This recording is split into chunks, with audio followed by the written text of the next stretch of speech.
forged from the love of liberty in the fires of hope and prayer, with boundless faith in our destiny, we solemnly declare, side by side we stand, islands of the blue Caribbean Sea, this our native land. We pledge our lives to thee. Here every creed and race find an equal place, and may God bless our nation. Here every creed and race find an equal place,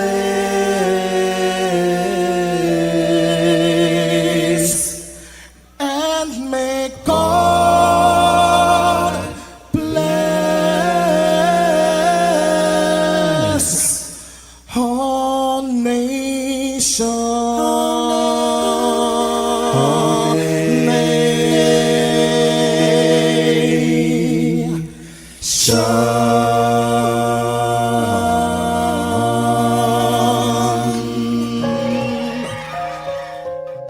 Heavenly Father, we come before you at the start of this new day, giving thanks for life, for health, and the opportunity to serve through this station.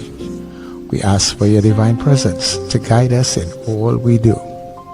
Bless this broadcast, that it may be a source of inspiration, joy, and unity to all who tune in. Whether near or far, may our words uplift, our music heal, and our message bring light to those who need it most. We pray for our listeners wherever they may be. Grant them strength for the day ahead, peace in their hearts, and success in all they put their hands to. Cover those traveling with your protection and those at home with your comfort and provision. Lord, may everything we do bring honor to you and be a blessing to others. Guide our steps, bless our efforts, and let this station be a vessel of positivity and hope. In your name we pray. Amen.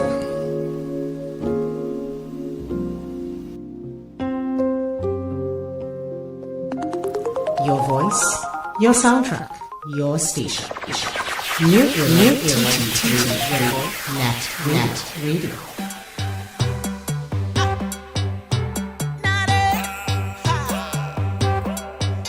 You should have known you shouldn't mess with me this hour of the night.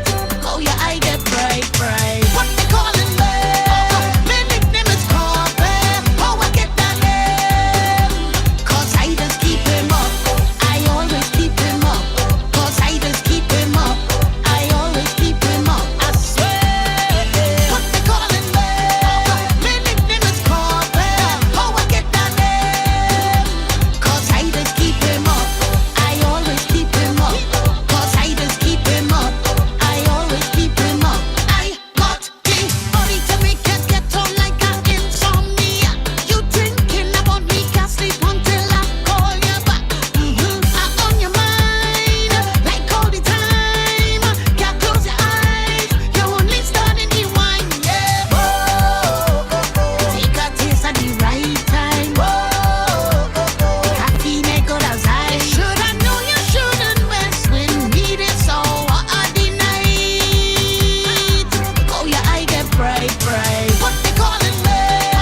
My nickname is Collateral. Oh, I get that name, 'cause I just keep him up. I always keep him up. 'Cause I just keep him up. I always keep him up. I swear. What they calling me?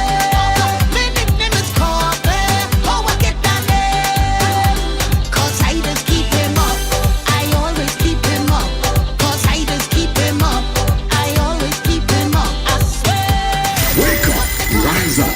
It's the Net Radio Breakfast Show, bringing you the energy, music, and vibes to start your day right. I always keep him up. 'Cause I just keep him up. I always keep him up. I swear. What they calling you? Yeah, what a nickname to call you. Coffee. Cause I just keep him up. And I tell you, on a day like today, you need some coffee, right? Hey, good morning, everybody. I always keep Trinidad, Tobago, neighbors in the Caribbean, what they call it. friends who are streaming all around the globe. Good day to you. And of course, thank you so much Cause I just keep him up. for making us your choice. Cause I just Welcome to New Era TT Radio, the heartbeat of the Caribbean, as we continue to take you above and beyond. oh, I get down there. Good looking Tuesday morning it is, and Keep him up. happy am I to be here with you. Sir Charles, that is me. Him up. I always keep him up. I swear. And of course, together with our team, we welcome each and every one of you till you get up and go. The Breakfast Show. Yeah, yeah, yeah, yeah, yeah, yeah, yeah. Yeah, yeah, yeah, yeah, yeah, yeah, yeah. Wake up, it's a brand new dawn.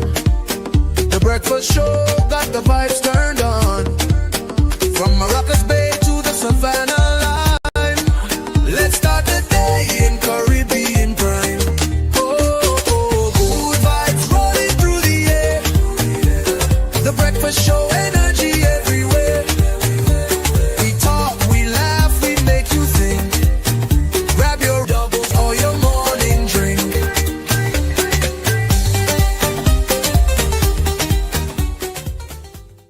Well, good morning to our listeners and our viewers wherever you are across the planet. Of course, it's the 1st of July 2025. It's the beginning of a month, and we are now into the second half of 2025. So Christmas draws even closer, believe it or not.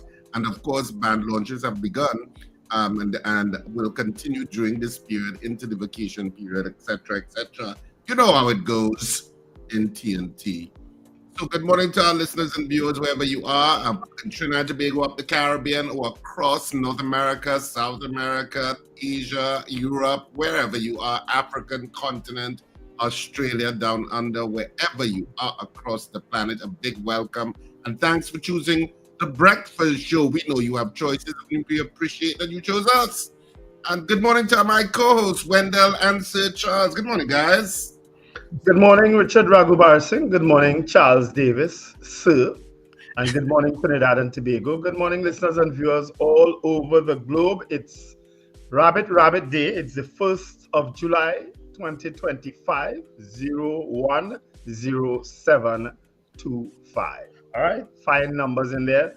Go out, play it, spend all your money, win big, lose big, and to hell with everything after that. I don't mean that, of course, right? But we're happy to be in the land of the living. Happy birthday to my neighbor and very good friend, former Auditor General of Trinidad and Tobago, Laurelie Pujadas Ferguson. Happy birthday, Laurelie. I didn't see you walking this morning. What happened? Oh, happy birthday. Norris must make a nice birthday breakfast for you. All right? So, Norris, behave yourself today. I'm watching you. All right. But happy birthday, Laurelie. You're one of those macro neighbors. But I just see everybody, you know, Richard. Where I situated here, I just see everything and everybody, you know. When something happens in the neighborhood, there's media coming by. You see so-and-so, you hear so-and-so. There's media's come by, you know. Yeah. Everybody had to pass by me. On a house. I have that position myself in such a way, and I put a porch on either side. Yeah? So if you run so, I see you so, and if you go back so, I see you so. You can't get away from me. But nobody can hold in Buena Vista. But it had one who used to,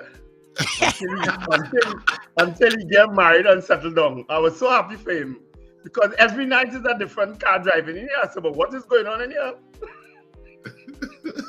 I can't hold on him. You could, but you choose not to. I said you could, but you choose not to. No. Everybody gonna know who it is I talk about, boy. So anytime all your business get out, you know it's the man with the two porch who living in the corner house. Yes, exactly that. There's always so much to talk about. Of course, we have Michael Annisette in the next hour. And of course, he's made some strong statements about several things, including the whole CPEP issue and the 10,000 plus people who are now out of work. Yeah. So he has lots to talk about. So he'll be joining us in the second hour. So you can look forward to that. And he doesn't mince matters. No, or he mince does not. words. He does not. So He does not. so you say how he sees it. So the interesting conversation in the next hour. But of course, we are at our good news point. We like to bring you good news first thing in the morning. So we are doing some good news this morning. I'm doing good news with a little bit of a difference this morning because I kind of scour on what people send to me and stuff like that. But this is some poetry this morning that I thought was interesting.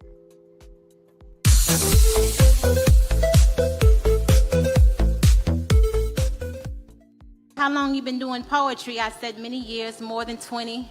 But when I caught her expression, my smile started to fade. She said, more than 2 decades and you still performing around the way? I at least thought you'd been on Broadway or a national stage. My nostrils fled.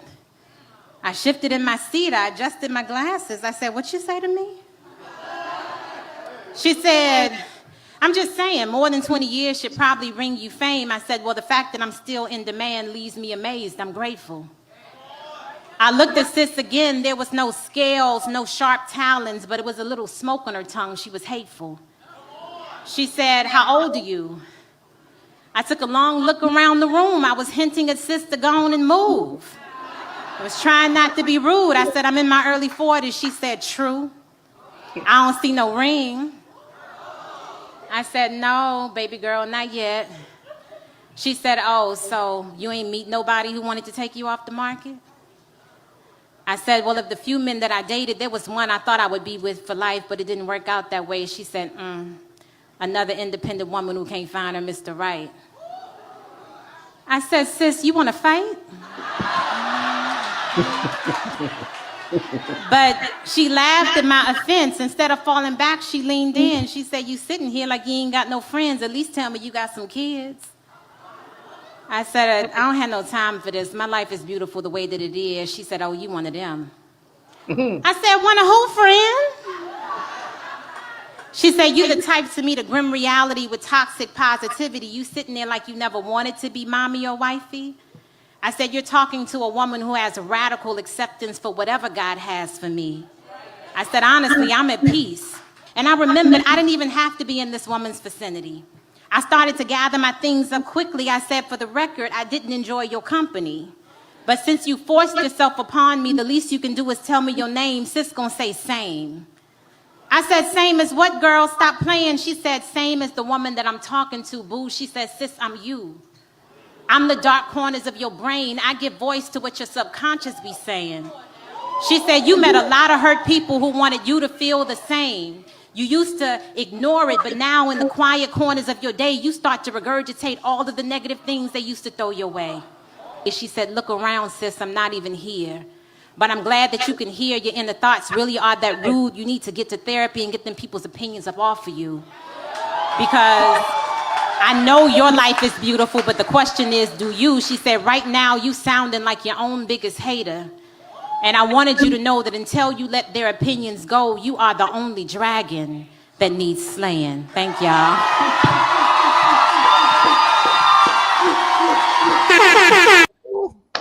I love that. I love that. She deserves applause after applause after applause. Yeah. I can Wow. see what You can't get more real than that. That ain't poetry. That's real tree. Yeah. That whole the demons we carry with us, with us. Oh, and that some- toxicity. Yeah, and sometimes it's commentary that people tell us, that you kind of ignore, but somewhere in the back of your mind, it's still there. And so she articulated it so well. So that's Rebecca Dupas. Give me credit, Rebecca. Where did you find Dupas. that? Things come up in my feed sometimes.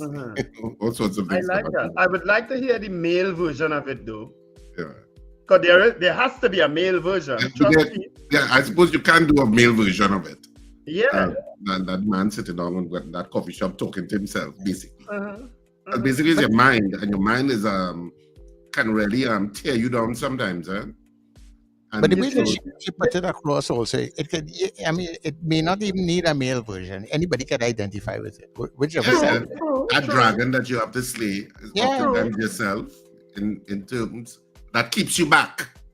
But you know something? There's one line that she said that hit me, that I have heard.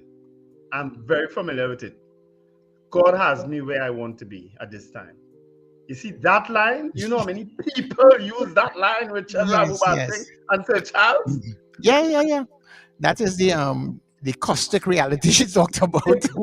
They quickly go to God as to where they are, and that's where he wants them to be, you know. Yes. They quickly blame him or credit him for everything, you know. Mm-hmm.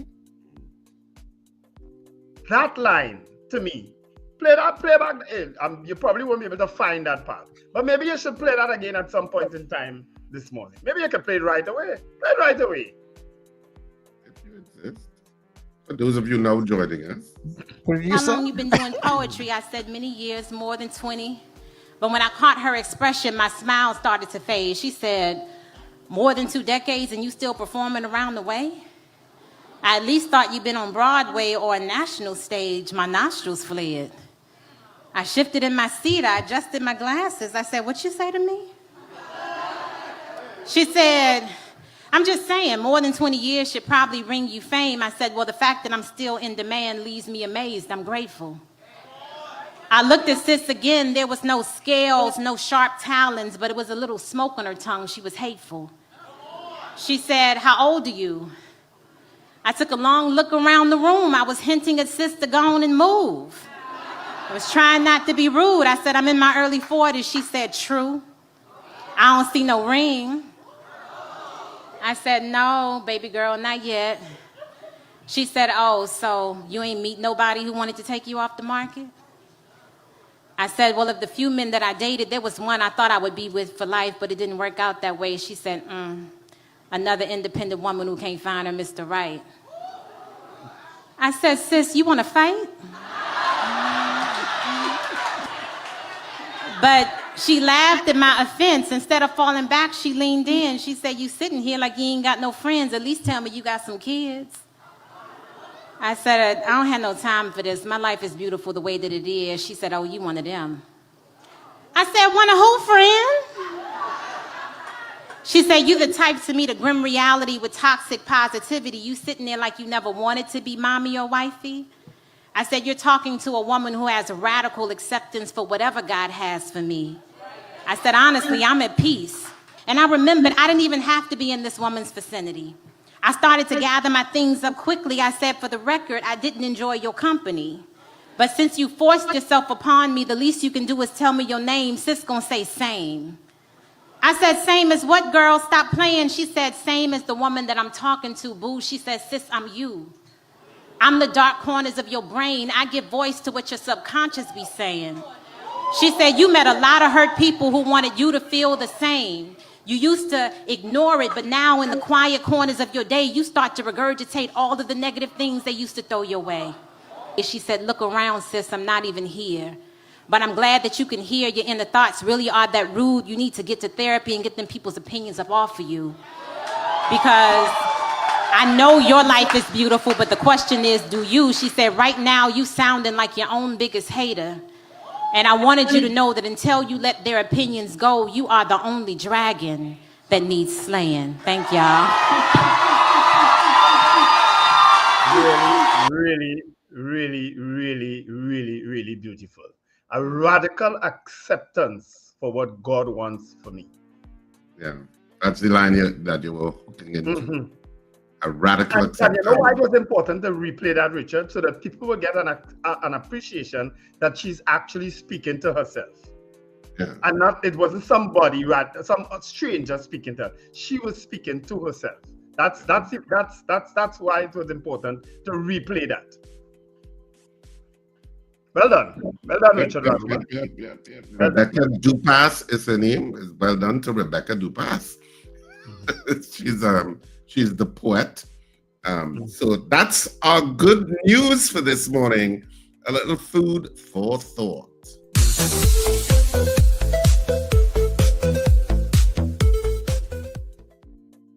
I'll tell you what also I listened to this morning, maybe for the first time. That tune by Nadia Batson, Coffee. I never knew that. I didn't pick up that that's what she was singing about, you know. What you calling me?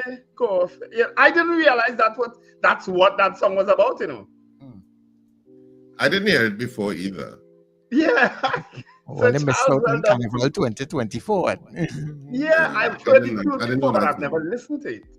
Yeah, that's what I mean. You didn't listen. Yeah. You hear it, but you know sometimes you just don't listen to the lyrics. Yeah.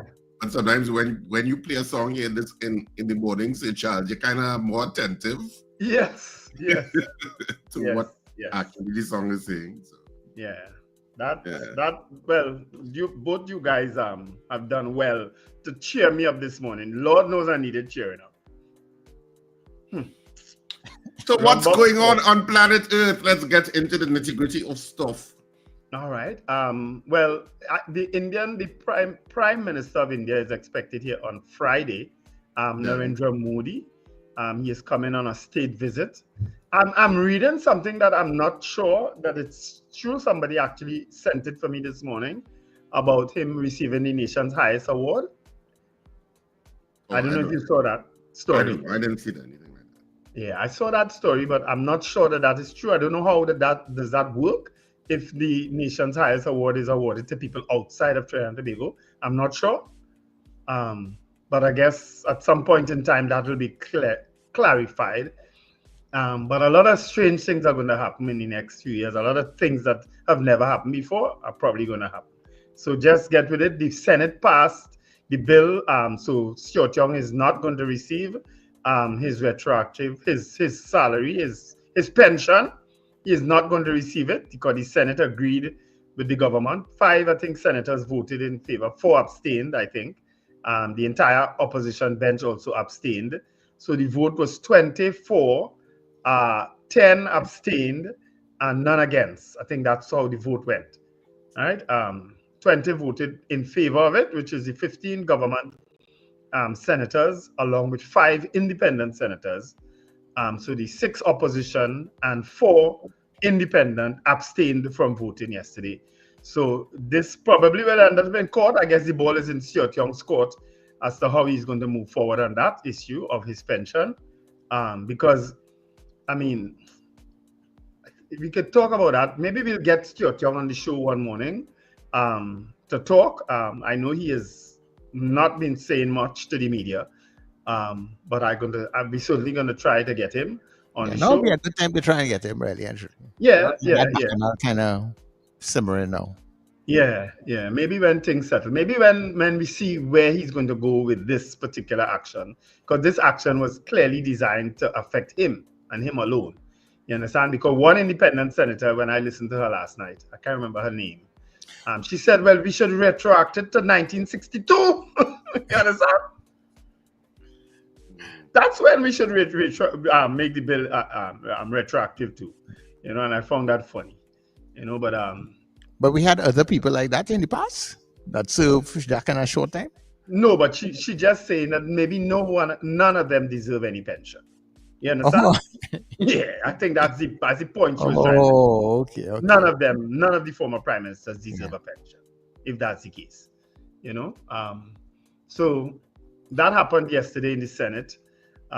What else happened when Richard goes through the headlines, we will get them. Well, when we all go through the headlines, because I don't have the papers today. Oh, geez and ages. What? Rain again, rain. It had a little shower this morning, eh? No, rain don't stop me. I have something called an umbrella. You know, long means see somebody walk with an umbrella. People just walk with an umbrella. Yes. I do. I walk with mine all the time. What are you talking Well, about? I know you walk with yours, Sir Charles. You walk All with the yours. time. What are you talking about, Sir Charles? You understand? You're too comfortable in your car. You don't walk. You don't No, walk. I have 3 umbrellas in my vehicle, and I've never used them. Nah. I jump out and I run. I wouldn't just. I mean, if rain is falling, if I think rain is going to fall, I don't drive to get papers. I just walk down the road. So obviously, I don't use umbrellas. With my brolly. I wait till the rain done, or I run through whatever is falling. Because to me, an umbrella does make more mess in my vehicle than anything else. Brandon, have you seen your vehicle? Yeah. Okay. With all that space, you could just throw that in the back. and let I it go make my let it dry out. You know exactly what I'm talking about. Anytime you have to get up and Wendell, something has to move. Hold up. Hold up, hold up, hold up, hold up, hold up. Yeah. You're right. You're But that very is where I experienced that. No, I have too many things in my vehicle. On the seat, on the ground, oh Lord, because I don't throw out garbage. So I kind of keep all my water bottles and whatever was eaten, nuts or whatever. I am the kinda keep it complete. there in one bag. I am the complete opposite to you. Yeah. Yeah. You Once like I finish with a bottle of water or something, let's say I was whatever it is that is garbage, I start, even though I'm driving, I start thinking of where can I meet a garbage bin. That's what my brain starts to go. Oftentimes it's pulling into like a mall or a store or something, and sometimes it's purely to get rid of garbage. I just can't stand garbage in my car. Well, it's plastic most times, or you know, or paper. So I tend to put it all in one bag, gather it all in one bag until I get a chance to tie it up and throw it out. Yeah, I try to get rid of instantly. It's never food. I don't eat it. I don't even eat in my vehicle. So it's never food. Yeah. You know? Anyway, let's greet the people on the chat this morning. And the man from Woodland, boy, he coming first. Subash Mangal from Woodland. Woodland, I know how it is that pressure that hour in the morning, in them areas, What? What is happening I'm in just those teasing. areas? I'm teasing Woodland. I'm teasing Subash. As I say, would like my second morning to Angie and the guy from Goodwood. Yeah, well, Woodland and Good. Well, Woodland make more sense. Just say good morning to people now, please. Good morning, Tinto. Tinto said he is still. Good morning, Gan rising to the breakfast going to all lockdown. Still here, Wendell. I know where that is, Tinto. As I said, speedy recovery and hope you feel a lot better today than you did yesterday. Speedy recovery. Yeah. Chris too says rabbit. Suzanne Jessup came in at 3:32. Good morning, Sir Charles Richard Wendell. Love always Suzanne, Suzette, and Mrs. Gemma. Brennan Smith, I suspect he's still in Arima. Yes, he is. Melissa from Shaffer, Lennox Francois from Baltimore came in at 4:58. Marcia Rock at 5:19 says from Orlando, rabbit this day of July. Of course, this is the month with no public holiday. Absolutely none. Egad. Good morning, Marlon. Morning, Marlon Motley from North Valsain, Alistair Hart from San Fernando, Sherwin and Juliet Kerr from Arima. He says hello to Brennan Smith. Enjoy your visit. Doreen Pierre says good morning. Carol Guevara also says rabbit. For good morning, Brennan and Uldit Smith. All right, so Carol apparently knows Brennan and Uldit. Slick Money Grip says good morning. Boy Bidesi from Daybase says good morning. Ingrid from Tucson, Arizona. Brent Hackshaw also says have a productive day. Robert Taylor from Fernandina Beach in Florida. Ozzy Molino. Morning, Robert. Melchizedek said good morning, guys. Good to be up this morning celebrating 68 years today. Oh, happy birthday to you. Happy birthday, Melchizedek. Yeah, enjoy your birthday. Have an up. Well, your birthday is an easy day to remember. Rena Guru Jennings says good morning from PT Valley. Lambert Bruce from El Dorado says good morning. Wayne Ramsey from Fort Lauderdale. DL, good July to all. Cheryl Johnson also says good morning. Joyce Phillip, top of the morning. Julia Batiste, good morning, guys. Katian Charles from Cascade also says good morning. Patricia Defoe, Ron DeSantis Jr., Andrea says good morning, Richard Wendell and Sir Charles. You guys are awesome and funny. This is a great morning show. Thank you very much for that vote of confidence, Andrea. All right. Mrs. R says on fire. I suspect. Yeah. But I know she's a poetess herself. She writes poetry too. She does do poetry. Mrs. R, yes. Why you open up your eyes? Why you open up your eyes so big and like you're stunned? What happened? I don't understand Mrs. that. R doing poetry. Well, I have to hear that myself. She could good cuss herself too. Send Wendell some of your videos, Mrs. R, and put them in his place. She could good cuss herself. Ram Norris says, I love that. Get people's opinions of your excellent speech. Marlon Motley, love it. Play it again. Beauty culture. Good morning, guys. Great piece, Richard. Rich, I love it. I love it. Yeah. You love anything Richard do or say. Me a break, CJ CJ from New York says, good morning, everyone. Do have a wonderful day. All right? I tell you, she's just go off, you know. Cheryl M says, good morning, guys. Anne-Marie Watson, Miss Maloney says, good morning. Mrs. R saying she needs to reach this level. You just cuss too much. Just cuss too much. Good morning. That's from Diane Payne. Brenda Isaac from Santa Cruz. Diana Hamill. Ian Phillips. That's a new name, I think. Oh, you are a little bit ahead of me. Oh, yeah, I am. DLES, actually, I shared that in the chat yesterday for the guys that Michaela Pandey actually made some comments recently. So we'll try to get her again, right? She has resurfaced. All right. Far Rockaway. Okay. Annisette on TV6. Well, he'll be our guest after 7. All right. Beauty Culture says, okay. Scorpion Pepper, good morning. Hillbench. Who else is new? Ambrose Blah from New York says good morning. Odell Guy also says good morning. Yvette Phillip, morning from Siparia. Scorpion Pepper says she uses them. I have 3 in my car, I've never used them. Who else is new down there? Andre Reno also says good morning. Terry Ann George, that's also a new name. Good morning, guys. Blessed morning all. Subhash says lovely sunrise in Woodland this morning. Well, we have a little, I'm seeing the sun outside, but they had a little shower in Arima.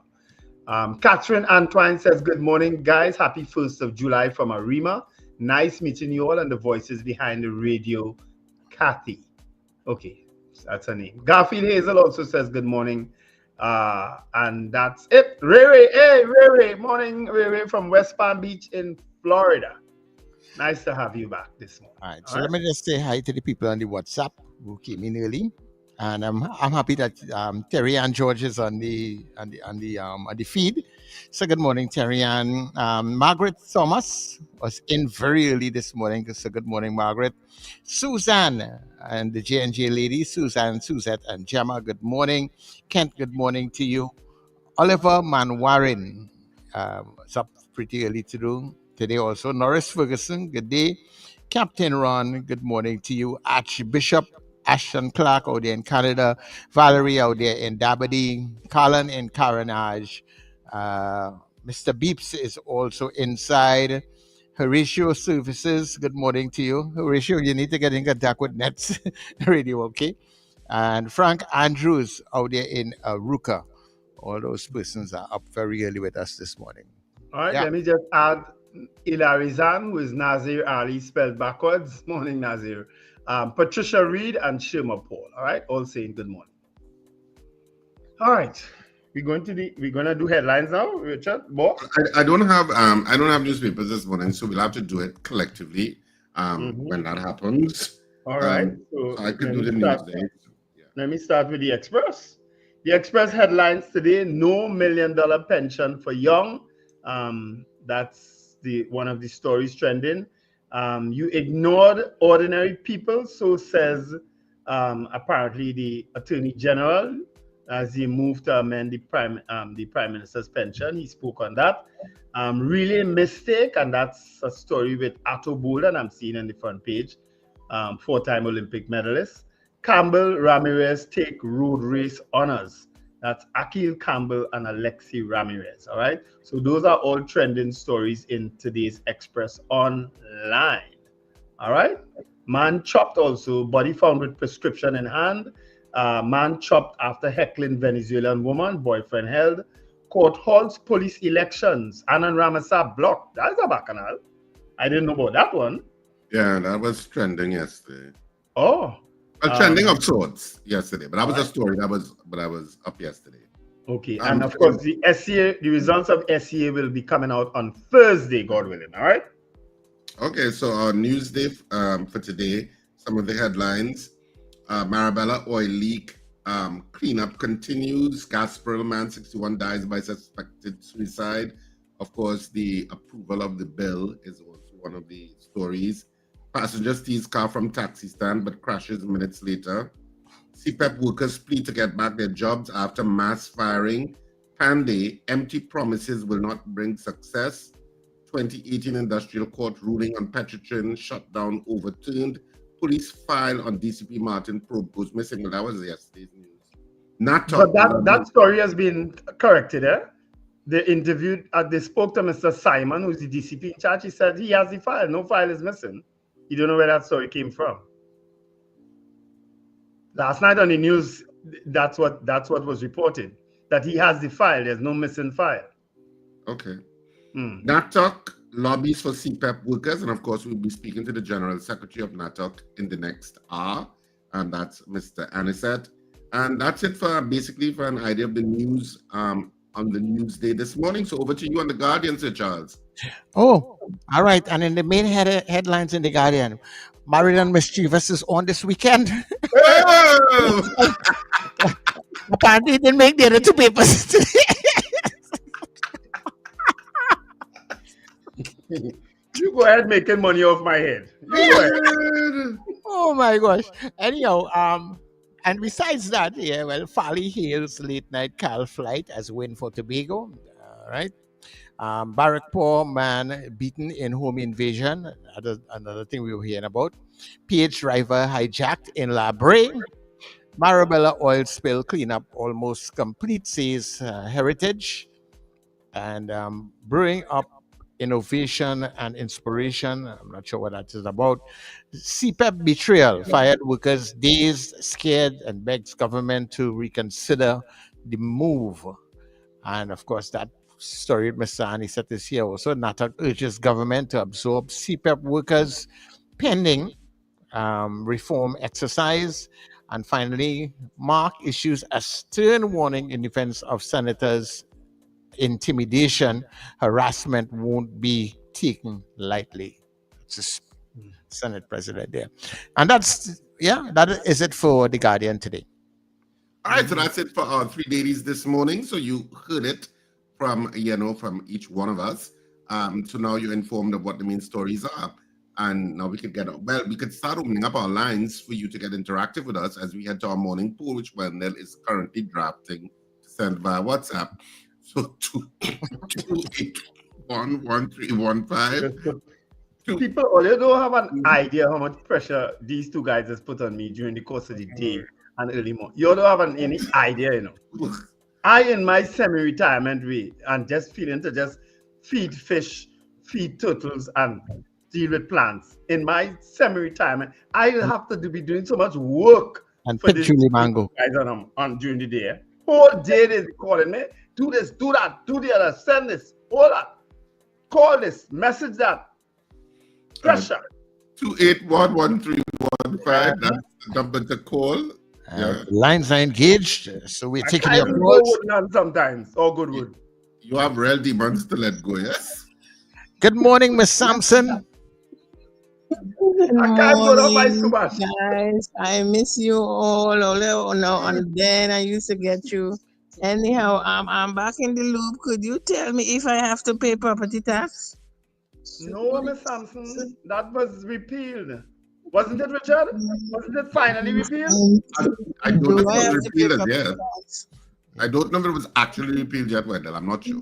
I think it was. You're breaking up here. Yeah. Okay. Yeah. Miss Sampson, we are listening off air because you have something feeding back, I suppose. Yeah, but I don't think you have to pay the device and calling on the phone. Yeah. Right. So you can save your money. I don't know if you was one of the good persons that ran and pay, because you know some people ran and pay. If you'll get back your money. No, well, apparently you're not going to get back your money, because I paid last year. I paid last year also. I don't know that I'm going to get back any money. I don't expect to get it back. So they could have fun with it. But we have our lines are open, people. 2811315. You are welcome to call in. I also saw another story trending this morning that about 30 to 40 Revenue Authority workers were disbanded and told they will receive official letters on Friday, July 4th. They were told they are going to be transferred to the Ministry of Finance for the duration of their contract. but we'll know more by Friday. Until then, they were to work from home, but no work has been assigned for them. I don't know the accuracy of that story, but I saw it trending also. Well, I don't know. Rhoda does get the gist on all kind of thing. I don't know. Like Rhoda are people inside every government and inside every cabinet, because she's coming with information that nobody else coming out with. Morning, Rhoda Barrett. Good morning, caller. Hi, pleasant good morning. Morning, caller. Morning. Yeah, this is Odal Guy from Sandy Grande. Hi, love Mr. your Guy. show. Yeah, thank you. I wanted to talk to Mr. Richard concerning his show this weekend. So, if he can give me a call after the show, I want to ask him something personal. I don't want to ask him over the air, but I enjoy your show. Mr. Richard? All right. Yeah, no problem. Sir Charles, just take the number, so I will call it up. Yeah. Mr. You can Guy. WhatsApp me. Mr. You can Guy. WhatsApp me. Is he listening? Mr. Guy, Richard's shows are all about me and my stories in my life. Lord. He does it, he writes about me now, and he makes a whole lot of money on that. All right. Oh, let's see that. Oh, let's see the poetess we had earlier. I want to talk to Mr. Richard because I want to beg a favor. That's the male version there. That's the male version. I love you, Wendell. All right, Mr. Guy. Take care. Okay, no problem. Thanks very much, Mr. Guy. When you go and you look at that play, you look at there are 3 sets of marriages, all are all concerning me. Oh God. Oh God. So we still taking your calls 2811315. Wendell, I haven't received any WhatsApp from you, huh? I didn't craft it. Sorry, my bad. I was crafting it and I forgot. Right. All right. So remember, the lines are open. Don't wait until it's time to close the lines to caller. All right. Good morning to you, caller. Hey, what's going on there? Hello. Hello. Good morning. Right. Good morning. Yes, good morning, guys. I was out of the loop. Do I have to pay property tax? As far as we know, Mr. Thompson, no, keep your money in your pocket for now. And one other thing, all those people who vote for freebies and laptop and whatever causing us to be in this mess with anti-K, I'm not feeling sorry for them. Let them go and protest by Auntie K to get back their jobs and whatsoever she doing. Let her rant and rave because she told them she do not care about country, she care about party, and they still vote. Fake that. Have a good day. Yes, I'm saying, well, totally, boy. You're a Democrat. Ava Smith. Let me read this message from Ava Smith. Just listening to Sir Charles, Mr. Richard, and Mr. Wendell on a morning really is early morning therapy for the mind. Won't miss it for nothing. I must laugh. Thank you very much, Miss Eva Smith. Yeah, you can send that for that person that you spoke to yesterday. Yes. Yeah. You can copy all that and send it for him. Hopefully listening this morning. Yeah. Hi, good morning, caller. Yeah, good morning, gentlemen. Wake up. In some other part of the world, he not in Virginia. Hey, and you sound like in a box. I have 2 questions to shoot to Mr. Richard and Mr. Wendell. First, begin with Mr. Richard. Any possibility that before the curtain calls on your last couple of shows, you're going to use some of that high-tech equipment that we talk about that you have for the live stream of the pay per peak? I can't call it pay per view because it's mature audiences only, so I'll call it pay per peak. Peep. Sorry. So peep show. Any possibility about that? And what happened? All of us on the outside here, in the outside world, we are the red-headed stepchildren of Trinidad. And make some money when you can, man. While you're still not pushing daisies. And to Wendell, Sir? you saying that I think I heard you say, and I'm paraphrasing here, that Richard basing his shows on your life, and something about 3 marriages or something like of the sort. So Yes. you did Donald Trump. You did Donald Trump at Trinidad. You were married like 3 times. Richard more than likely, but he making a whole lot of moolah, a whole lot of paper on my head these days. He was married twice to clear up your confusion. Oh, okay. So 2 times. Well, whoa, okay. All right, gentlemen. Well, All you're right, all Ron. right. All right. Yeah. Take care. God bless. Yeah. Thanks very much. Oh yes, what a life. So we're still taking your calls before we go to the morning poll. 281-1315, 281-1315. It's your opportunity to speak with us and be interactive on whatever topic that's going on across Trinidad and Tobago. I heard a story, I don't know, and it's a friend of mine who you know, Wendell. One of his friends went an MP to put in super gas, and somehow the MP gas station had diesel in the super tank. What? And completely, screwed up his car. Not only him, apparently several other people, because until they shut down the station, and now he's trying to get compensation from NP, and NP asking him for his receipt and all that. So he tell him, go and look at the cameras. Yeah.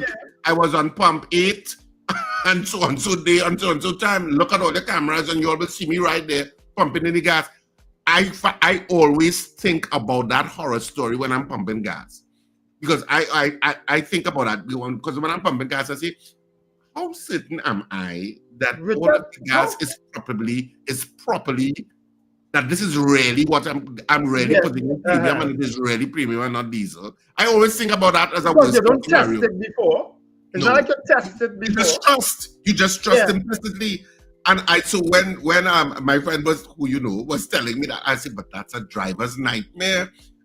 That you're putting in. Where did that happen, Richard? I know. I said, which one of the gas stations? Well, I wanted to know. He doesn't know which gas station. So he said, you find out and tell me. And I said, I need to know which gas station that is to never go there. Yes. Never go there. But apparently, they made a mistake and they put diesel in the super. Isn't that crazy? But that is absolutely crazy, Richard. That would have destroyed quite a few cars. Until they realized and stopped, and they shut down. But several people were affected. And his friend is one. I heard the conversation with the friend, and he was saying they're asking for a receipt, but he has lawyers and stuff now, and the lawyers are following up with NP concerning it. To me, that's a no-brainer. What you need, what you're bringing in lawyers into all of this for? Why are you making me get a lawyer for? It is a no-brainer. Most people leave gas stations without receipts unless you have a refund to get, or you have unless you pay by links or something, then you might have a receipt. But most people don't. You're right. Most people don't ask for a receipt. Yeah. They just go by the window. Give me 200 and pump 7. Yeah. So that's plain nonsense with stupidity. It's a double dose. Nonsensical stupidity is a double dose of stupidness. Yeah. I don't know what I just said there, but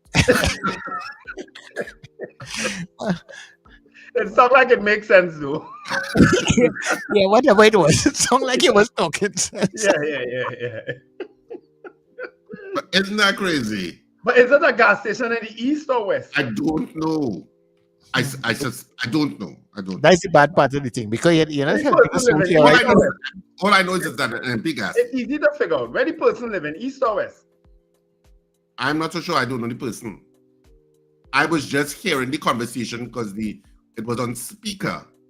And I said, wait, after the conversation ended, I said, wait, what happened? What happened? And then they were telling me what happened. And I said, what? I said, that's a driver's nightmare. It is. Because you trust implicitly that the gas that you're putting in is the correct gas. Yes. I remember years ago, let me give you this quick story. Years ago, this girl I knew, well, she was, let's say she was privileged, right? And she went in the gas. She didn't used to go in the gas station to do anything for herself. She would always get an attendant to help, right? But one time she went in the gas station and she figured the car was maybe overheated. And she opened the oil tank cover and poured water, thinking that that's where the water would go. And she poured water and poured water and poured water. Eventually, and I'll tell you what type of car it was. So just if you have an idea how long ago this was. It was a Commodore. You remember when Commodores came out? A car called a Commodore, a big car. My dad used to tell me about them. Yes. Huh? My dad used to tell me about it. It was a Commodore. It was a Commodore. For those who don't, I'm sure a lot of people listening know what a Commodore was. I can't remember what brand it was, but it was a Commodore. But she poured water in the oil, opened the oil cap and poured water there. The whole system had to be flushed out. Of course, you had to keep pouring oil and oil and oil and oil and oil until all the water came out. So it's like hundreds of dollars spent in oil, just flushing through the system and draining. Until the car got back to normal. Oh my goodness. Hold it right there. Caller, good morning to you. Morning. Morning, Rockaway. Richard, with respect, Rockaway, morning. Richard, with respect to that driver's nightmare, they have gotten over that problem in America. What they have done is they have made the nozzle for diesel a different size than the nozzle for gas. And the nozzle for diesel cannot fit into a regular car tank. So you could never ever make that mistake out here. No, but that wasn't a mistake, you know. You could never make a mistake out there. The diesel nozzle cannot fit into a regular car gas tank. Yeah, but that wasn't that's not what happened, you know, Far Rockaway. What happened was where the super gas was that he was pumping, the underground tank, mistakenly they had put diesel in that. Oh. Okay, you can't get away from that. Yeah, okay.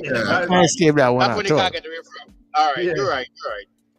All right, gentlemen. Okay. Not like you pick up the wrong pump to put gas. No. But I have another friend who did that. Who you also know well. Oh God. Yeah, well, not to talk in wrong box. Oh God, he did that, but realized and said, "Oh my God." He just kind of put the car to the side and they had to deal with flushing it. Well, he didn't drive it. Right. So they had to deal with flushing it out and flushing it out. I know people have done that kind of thing. Good morning, Mr. Patrick. Yes, Mr. Charles. Richard Agubasing and Wendell Steele. Morning. Morning, Mr. Patrick. Richard, that is a normal thing that's happened to people. Let me tell you, I know that happens to people. Here we're going on with someone on the gas station. They had the three pump on the same gas. You know, right? Yeah. Super, regular, and diesel. Like and if you really watching your business, you pick up the wrong nozzle and pump gas for diesel thing. But what it have now, it had a little split in front the kiosk. We had to press diesel, regular, or super. But people don't do it.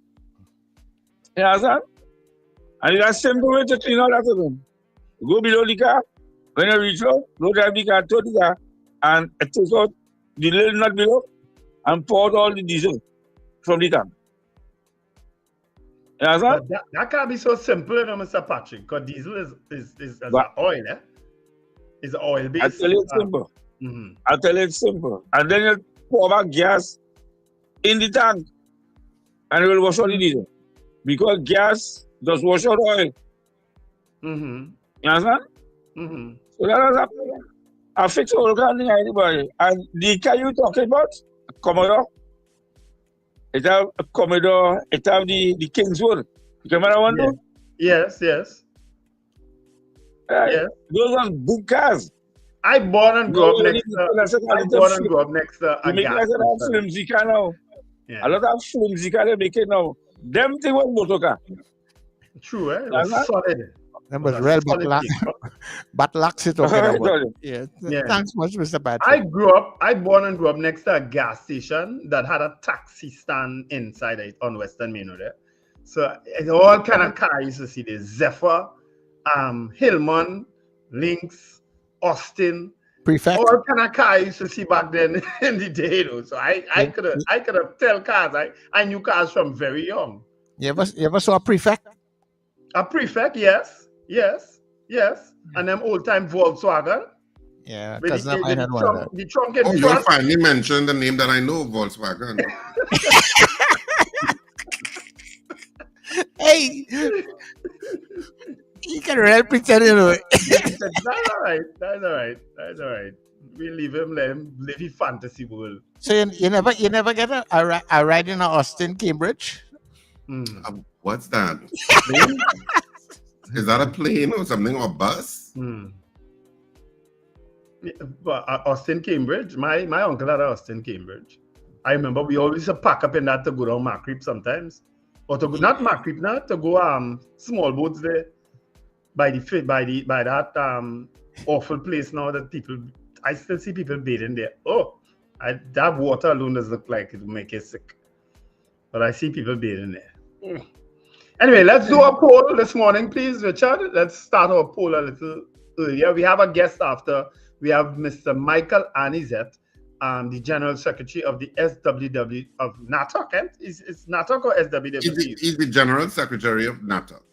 Right, General Secretary of NATUC. He'll be our guest in the next hour, of course, and we will speak to him about all what's happening in the industrial world. You know, we tried to get Mr. Clyde Elder back on the show. I also messaged Mr. Barry Paderak, Minister of Public Utilities. I didn't get a response. So we've been trying to get you all, and of course tomorrow will be Commissioner of Police Alistair Guevara. He'll be our guest. All right. So our poll is already up. You can start voting, and you could also make a call. Do you expect the 10,000 plus CPEP workers to be rehired by the government? That's our poll this morning. Of course, there's been a call for that. They had interviewed some workers apparently down at St. Mandel yesterday, and who was saying about what how they've made use of the CPEP program since they've been employed. You know, so interesting stories, of course, coming from everybody. So I know that Minister Paderak had said a notice will go out in the newspaper soon enough when they're ready for a new rollout of a program. He didn't say if it's a CPEP program or what type of program it is, but so those are some things I guess Mr. Annisette might be able to answer. All right. So do you expect the 10,000 plus CPEP workers to be rehired by the government? You ready, Richard? Yep. All right. Nazir Ilarizan says no. Susan Jessup says yes. Boy Bidesi, yes. Ramnarish, yes. Michael Robinson say he cracking up in Japan. Jude Khan says yes. Michael Marlon Motley, says yes. DL, yes. Slick Money Grip, no. RJ, it's not going to happen. So I guess that's a no. Miguel Gonzalez, no. Scorpion Pepper, thanks for that vote of confidence again. This is really one of the best morning shows, a good way to start the day. Comedy combined with current events discussions. Terrence Rhodes says yes. Alistair Hard, yes. Mrs. R, no. Melchizedek, no. Stellar Services, no.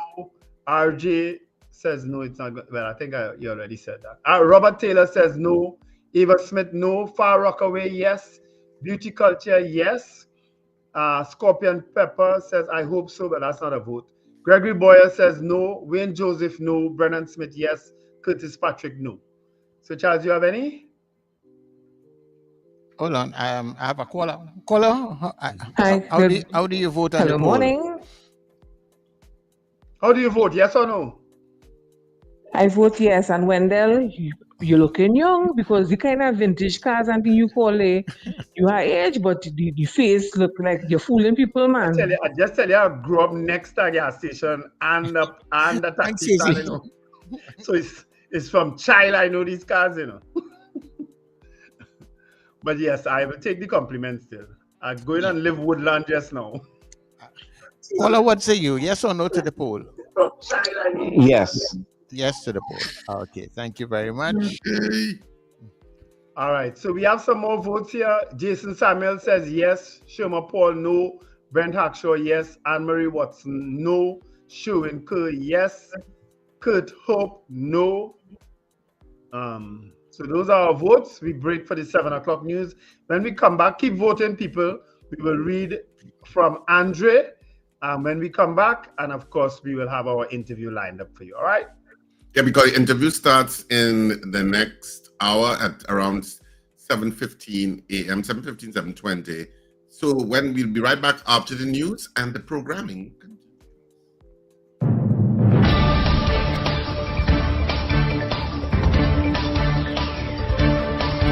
The news you need, the clarity you deserve. Local, regional, global. This is Net Radio News Now. This is your news update for Tuesday, July 1st, 2025. I am Amanda Mitchell with New Era TT Radio and M&E TV. Senate President Wade Mark has issued a strong warning against what he described as attempts to intimidate independent senators ahead of yesterday's debate on the Prime Minister's Pension Amendment Bill 2025. Delivering a ruling at the start of the Senate sitting, Mark said recent public remarks urging senators to vote a particular way constituted a serious breach of parliamentary privilege. The warning follows comments by UNC spokesperson Dr. Kirk Mayhew, who called on independent senators to support the bill and accused them of lacking true independence. Independent Senator Courtney McNish described those statements as attempts to bully senators. Mark clarified that while debate and criticism are allowed, harassing or pressuring members of parliament crosses a line, stating such actions strike at the very heart of parliamentary democracy. The bill requires a 3/5 majority to pass in the Senate, making independent votes crucial. The government has officially announced that Indian Prime Minister Narendra Modi will visit Trinidad and Tobago from July 3rd to 4th, marking a historic moment in diplomatic relations between the two nations. The two-day state visit aims to strengthen bilateral cooperation in key areas including finance, education, health, agriculture, energy, culture, and technology. Prime Minister Modi is expected to meet with Prime Minister Kamla Persad-Bissessar and other senior officials for high-level talks on existing agreements and new opportunities for strategic collaboration. This visit follows a series of international engagements designed to deepen ties between Trinidad and Tobago and India, two countries with long-standing historical and cultural connections dating back to 1962. The 2025 executive elections of the Trinidad and Tobago Police Service Social and Welfare Association were abruptly halted yesterday after the High Court granted an injunction filed by the Voices in Blue slate. Justice Frank CPEP issued the interim order hours before voting was scheduled to begin, following legal action led by Sergeant Wendell Warwick. The team challenged the eligibility of Assistant Commissioner Anand Ramasar, who is contesting the presidency under the equity slate, arguing he had already served 3 consecutive terms, making him ineligible under the association's constitution. The injunction bars Ramasar from participating until the court rules on his eligibility. The team also questioned the inclusion of Special Reserve and municipal police officers, saying their participation violates association rules and the Police Service Act. The National Trade Union Centre is supporting the more than 10,000 CPEP workers affected by last week's mass termination under the UNC-led government. General Secretary Michael Annisette said workers must not be punished for the alleged misconduct of contractors and urged the government to absorb affected workers into a revised contractual framework. While supporting efforts to root out corruption, Annisette said it is wholly unjust for CEPEP workers to become collateral damage in the name of accountability. NATUC acknowledged the government's concerns about nepotism and poor governance under the previous PNM administration, but called for urgent and compassionate intervention. A 62-year-old man was beaten, and he and his wife were tied up during a violent home invasion in Barrackpore on Sunday night. Around 8 p.m., 3 masked intruders entered their GP Road home while the man was in the kitchen. One suspect struck him several times in the head before forcing the couple into their bedroom and tying their hands and feet using a bedsheet. The intruders stole 2 phones valued at $2,500, a wallet containing $300, gold jewelry, and $800 in cash. They escaped in the couple's white Nissan AD wagon, valued at $39,000. The victims later freed themselves and reported the incident to police, but the suspects and stolen items were not recovered. You are listening to news on New Era TT Radio. In international news, at least 20 people were killed yesterday when an Israeli airstrike hit a popular beachfront cafe in western Gaza, according to medics and eyewitnesses. The strike targeted Al-Bakar Cafeteria, an open-air venue frequently used by journalists, activists, and locals for internet access and workspace. Rescue teams are still combing through the site, where a massive crater was left behind. Eyewitnesses described a horrific scene with footage circulating online, capturing the moment of explosion and its immediate aftermath. The Israeli military has not yet commented on the strike, which comes amid renewed bombardments across Gaza. Elsewhere, strikes hit several densely populated neighborhoods in Gaza City, including one sheltering displaced families, with at least 5 more fatalities reported at Al-Shati camp. This latest violence follows Israel's largest evacuation order since March, and mounting pressure on Prime Minister Benjamin Netanyahu to pursue a ceasefire deal with Hamas. That concludes your news update for today. I'm Amanda Mitchell for New Era TT Radio and M&E TV. The Breakfast Show with Wendell, Richard and Sir Charles continues right after this short break. That was news now. Stay informed with New Era TT Radio. Net Radio.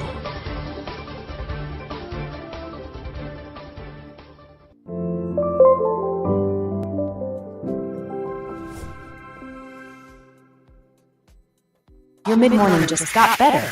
Join Sir Charles for the mid-morning mix and mingle, where good music, real talk, health, and family matters come together, and your voice is heard.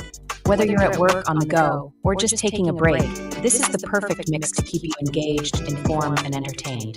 The mid-morning mix and mingle, weekdays, to 12 noon on New Era TT Radio, Net Radio. This summer, give your child skills of a lifetime with several boot camp. Children between the ages of 5 to 17, come enjoy Children Iron Chef Competition. Your child will learn to prepare healthy breakfast, lunch, dinner, CPR, first aid, and conflict management. With field trip, your child will be given free apron and certification upon completion. Call 492-7397 or 336-4935. Institute of Health and Fitness Company Limited, located at number 79 St. Vincent Street, Puna. Join me, Brother David Muhammad, every Tuesday from 6 p.m. to 8 p.m. here on New Era TT Radio, Net Radio, Powerful Radio. Join me to hear knowledge, wisdom, and understanding. Tuesdays, 6 p.m. to 8 p.m. here on New Era TT Radio, Net Radio. Mornings just got better. You're locked into Net Radio Breakfast Show, fueling your day with the best music and real talk. I touch up on this Monday with a breakout story. Melda oh, why you gone away? I give you love, all my love. Just the other day, you was laying next to me, but now you're far away. I'll confess these feelings, are you listening? She said never again, says ya never again. Ya take all the pain, says ya never again. At the end of the day, you ain't gonna change your ways. No come back again, nah. Where else I go, without you, my darling? It's pressure for soul.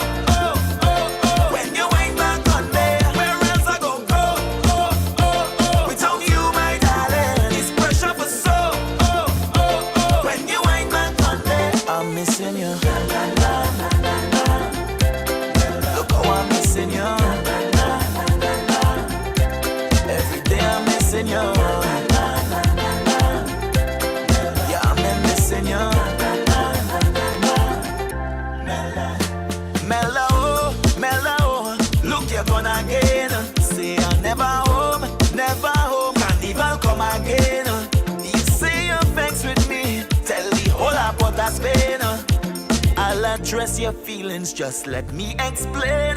She said never again, says ya never again. Ya take all the pain, says ya never again. At the end of the day,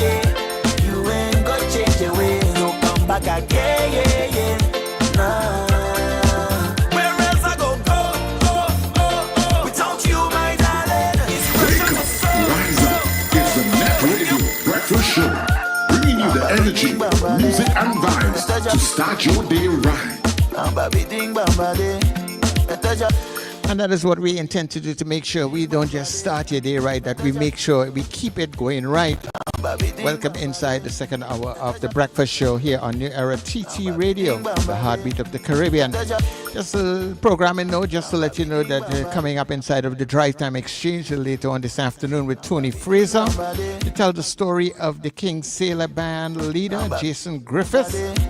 Of course, Anthony Smart and two fancy sailors, Brian Lewis and senior Ansel Lewis, tell the story of the Belmont Masked Man.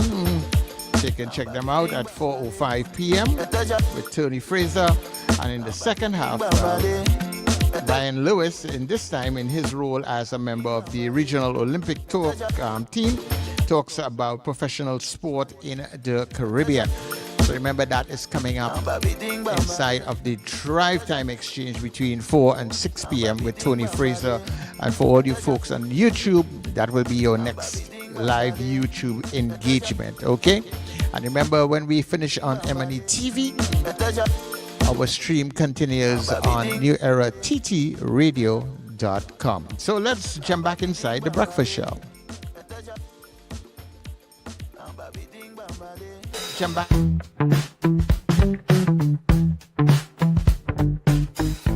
S&H Rumbox, 137 Western Main Road, St. James, for all your retail and wholesale needs for alcohol and non-alcoholic beverages. Call us at 686-0599 or visit us at 137 Western Main Road, St. James. S&H Rumbox, drinking out of the box. The only question I have for you is how you find your play going so far? I was gobsmacked, to say the least. Very glad that I came to see it and can't wait for the next half. Very nice, lovely, yes. I could do it again. I think the play is fantastic, and I actually told my husband tonight that I think this is one of the most hilarious and phenomenal ones yet. Love that. So I was dying of laughter, and the plot is creative and fun, so I just think it's awesome. I find it is it has a twist, and it raises a game changer, right? Right. It's a game changer, like so it's a plus. How was the show tonight? Oh, it was fantastic. We got fabulous actors. Yes, we do. It was a fabulous night. My husband laughed very loud. It was exciting. It was excellent. I must say it was a refreshing look at real life aspect of a marriage. I find it was excellently portrayed, I must say. It was really exciting. I laughed a lot. And the story was really, really good. The principles, that they talk about and share with us, it was really good to see they put that in humor, with humor. Have you heard? The hilarious adult comedy Married and Mischievous is coming to an end. No. Where are the last shows? I'll tell you. Port of Spain. Final 2 shows at Queen's Hall on Friday, July 4th and Saturday, July 5th at 8:30 p.m. And our absolutely last show is on Sunday, July 6th in Sapa, San Fernando. Tickets available in all usual outlets in North and South. Don't miss the comedy that everybody is raving about. Check RSRR Productions Theatre on social media. And remember, strictly adults only. It's a bacchanal.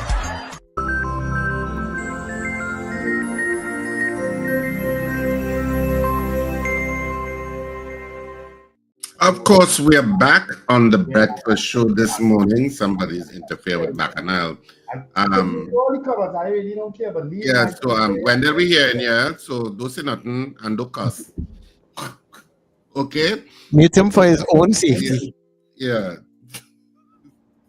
Oh yeah, and this automatic thing that opens up my mic. That is dangerous, you know. That's why did you hear me warn you? I said Wendell. We are hearing you. Do not curse. And if you didn't say that, I would not have realized my mic was open. So I'm happy that you did say that. Yeah, I heard the tone. You heard the tone? I heard the tone. You might have a fair idea then who I'm talking to. I heard the tones. I said, let me stop it in its tracks. So, of course, we can continue with our... I don't curse, Richard. You know that. I don't use upset. Yeah. Could we continue with the poll, please? Well, the finalizing of the poll results. All right. At this point, let me just bring back up the poll. Yeah. I think I have to read from Andre. Is it Andre? Yes, it was Andre. Yes. Right. So Andre said yes. That's his answer to the poll. Of course, our poll is: do you expect the 10,000 plus CPEP workers to be rehired by the government? Andre says yes. Julia Batiste, yes. Darren Thompson, no. Ingrid from Tucson says yes. Michael Annisette is okay. Yeah, I saw that story last night, Michael. Jason Samuel, okay. Don't talk when the music is playing. Was that me? I don't know who that was. And Cheryl Henry says no. All right, those are the votes that came in whilst we were on news. Jocelyn Richardson also says no. Morning, okay. So you have any votes, Sir Charles? Yeah, I have a couple of them. First of all, let me say good morning to Pauline. Pauline says yes. Afia Lashley says no. Captain Ron says yes. Miss Sampson, you didn't vote. No, oh, Miss Sampson says no. And Joseph Clement says no. And yeah, I think that's all I got here right now. All right. Michael Oliver also says yes. All right. So we still have just about 30 seconds more if you wish to get your vote in. Actually, no, it's done. Sorry? No, he's done calculating. You're done? You're done? The polling is now closed. Count and crumple? So the poll this morning was: do you expect the 10,000 plus CPEP workers to be rehired by the government? Add one more yes, Mr. Billy. I'm sorry, the poll is closed. Do you expect the 10,000 plus CPEP workers to be rehired by the government? We had 44 people voting on the poll this morning, and it was a knife straight down the middle. 22 saying yes and 22 saying no. So people couldn't agree one way or the other. They were half saying yes and half saying no with regard to our poll this morning. Even Split, one of the few polls that does it, Split we had another one listeners with regard to the poll this morning. So 22 saying yes, 22 saying no. Do you expect the 10,000 plus CPEP workers to be rehired by the government? That's it for our poll this morning. Yeah. Now, if Mr. Billy had got a little time before that, they'd have 23 yes. Well, actually, they had a yes and a no again on the chat after. But sorry, folks, it's split down the middle, 22-22. And that's a good way to segue into when our guest is on. Is he on as yet, Richard? No, he's not. He's not in the green room as yet. All right. Brent Hackshaw, you said I didn't count your vote. Where was your vote? I'm sure I didn't miss a vote. Since I came back from the news, I did all. Okay. No, you don't have a vote there, Brent Hackshaw. Don't try that. Well, not earlier than 7 o'clock news. I didn't see that. No, I don't see your name anywhere before 7 o'clock news. All right, so that's it for votes. Split down the middle, and even if I add it in Brent Hackshaw, you still have it's still split. Yeah, because of the ones that came in after. All right, so that's it for our poll today. Of course, what we can do, take a couple calls, but there was a story trending last night about some port and maritime workers who were complaining about their job. In terms of the conditions and so on, and that they weren't being paid and whatnot, and they were made promises and whatnot, and they said the boss is the union boss. So I gathered they were speaking about Mr. Annisette. So I don't know if he will want to respond to that today, but that was a story, big news story on the news last night. So maybe when we get Mr. Is he still? That's the SWWTU they were talking about. If you're talking port. I think so. But remember, Mr. Annisette also is a contractor of some sort with the port, where they deal with unstuffing containers and so on. I think so. It was, and they were all suspended because they didn't turn up for work, or they didn't do what this. So there was a story last night. It was a big story on the news last night. I remember catching part of it, because the young man who was speaking, I actually knew him from St. James, and he said he's been working there 14 years, and for 13 years he's been victimized because he raised some issue. He's been raising issues concerning the conditions, and the TV6 News actually showed you some of the conditions that they were working under. And he said he's been raising them because he was very articulate. I know him for a while. I've never heard him speak, and he was very articulate. Kareem something, I think his name was. And he was raising those issues. So he said he's been there for 14 years. That's quite a long time. Well, maybe our guest might be able to answer that first when he gets here. You want to take 2 calls in the meantime? Yes, yes. All right. So, caller, good morning. Yeah, good morning. I can't get into just after the poll. I missed the poll, so thanks for taking my call. I want to tell Richard Raguba saying that he will do good working at the EBC, right? The Election and Boundary Commission, because he really is a fair person. When the time is out, the poll closed, don't take no more. So well done to Richard Raguba. I want to say, in dealing with this CPEP issue, that I think it was handled badly.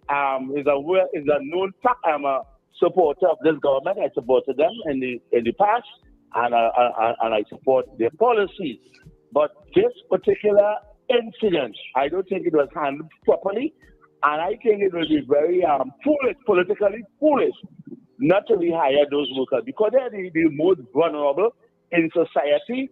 And we said we will make sure we will deal with all. The election is done, and we have to deal with all. I'm saying they should not be punished because of some corrupted contractors. We know that. They have contractors who are 5 and 4 contracts. Some of them living in Diego Martin, don't have that contract. I know that's a fact. And I'm saying that the government has to clean it up. But I think they need to deal with the most vulnerable. Those people who work to see the grass doing a beautiful job. My community is benefit from them. And they do a beautiful work. All in send there, I see them on the highway. I see Wendell Stephen smiling because he knows what I'm speaking about. They doing a marvelous job, and the government needs to put them back, get something quickly. The Prime Minister, the Honorable Prime Minister, must make a statement on this quickly. The cabinet must meet and decide on them 10,000 workers. I don't know if you are free, have an office in all the different districts to do something, get them there. So they'll be getting a fortnightly salary because they did a good job.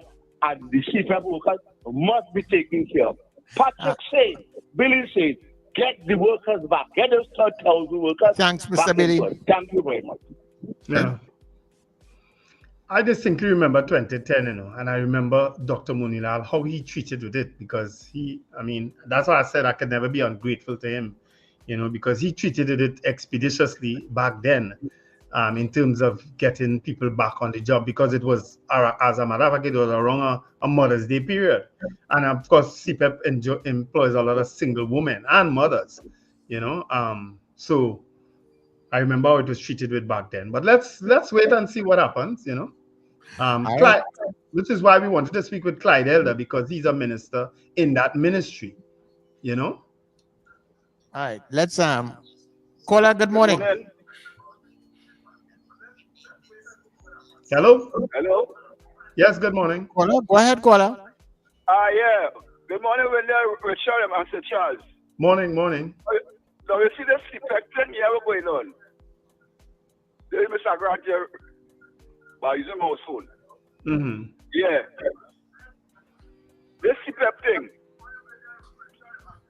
they are using CPEP to do a cleanup.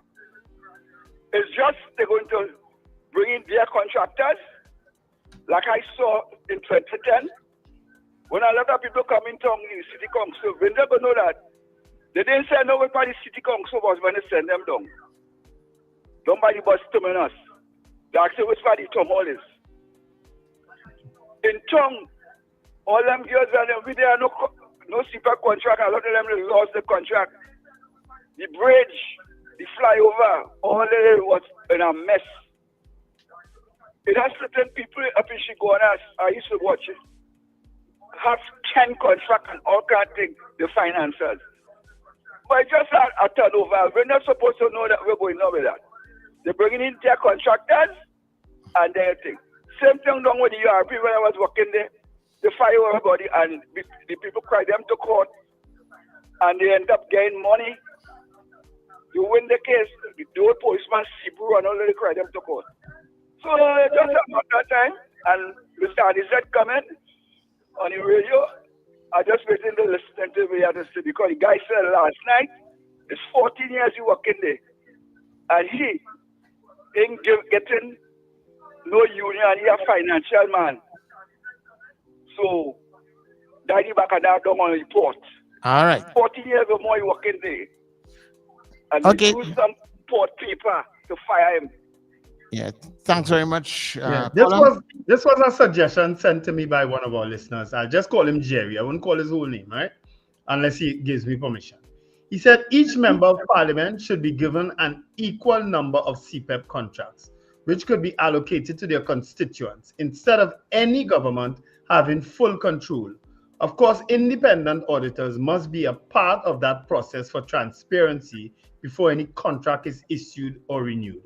That was a message he had sent to me yesterday.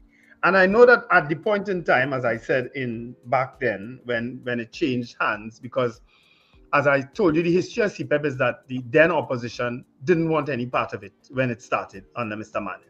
As a matter of fact, many people didn't give CPEP a ghost of a chance of surviving this long, right? Because when Mr. Manning conceptualized it in 2001, 2002, CPEP officially started.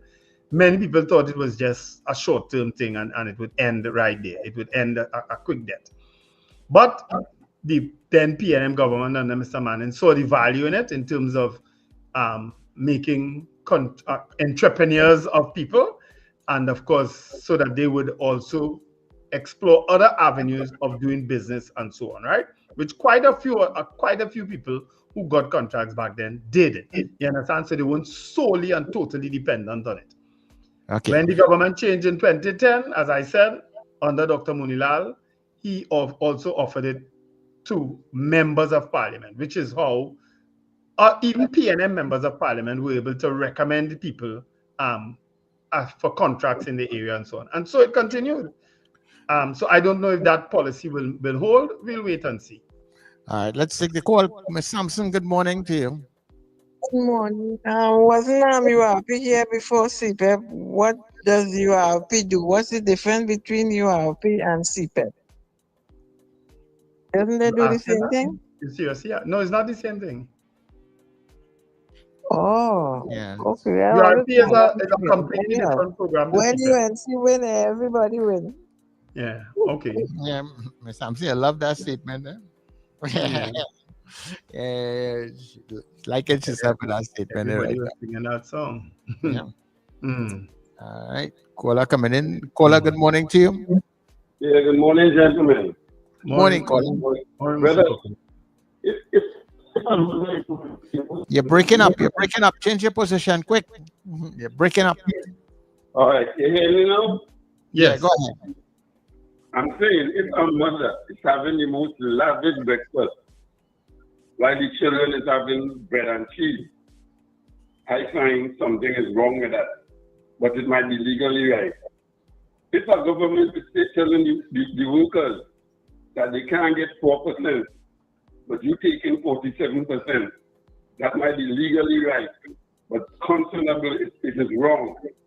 If a man works for 6 weeks and is expecting a pension of $87,000, I find something wrong with that. So, Sir Charles, I'm in your corner this morning. I agree with the decision you take, but take a better decision with CPEP. Take a better decision with that. Good morning. All right, thank you. Well, our guest is here, son. Our guest is here. So Michael Annisette is waiting to join us, so we'll get... Let me just answer Mr. Cook right there, because I have not taken any position on CPEP. All right, go ahead. Okay. Yeah.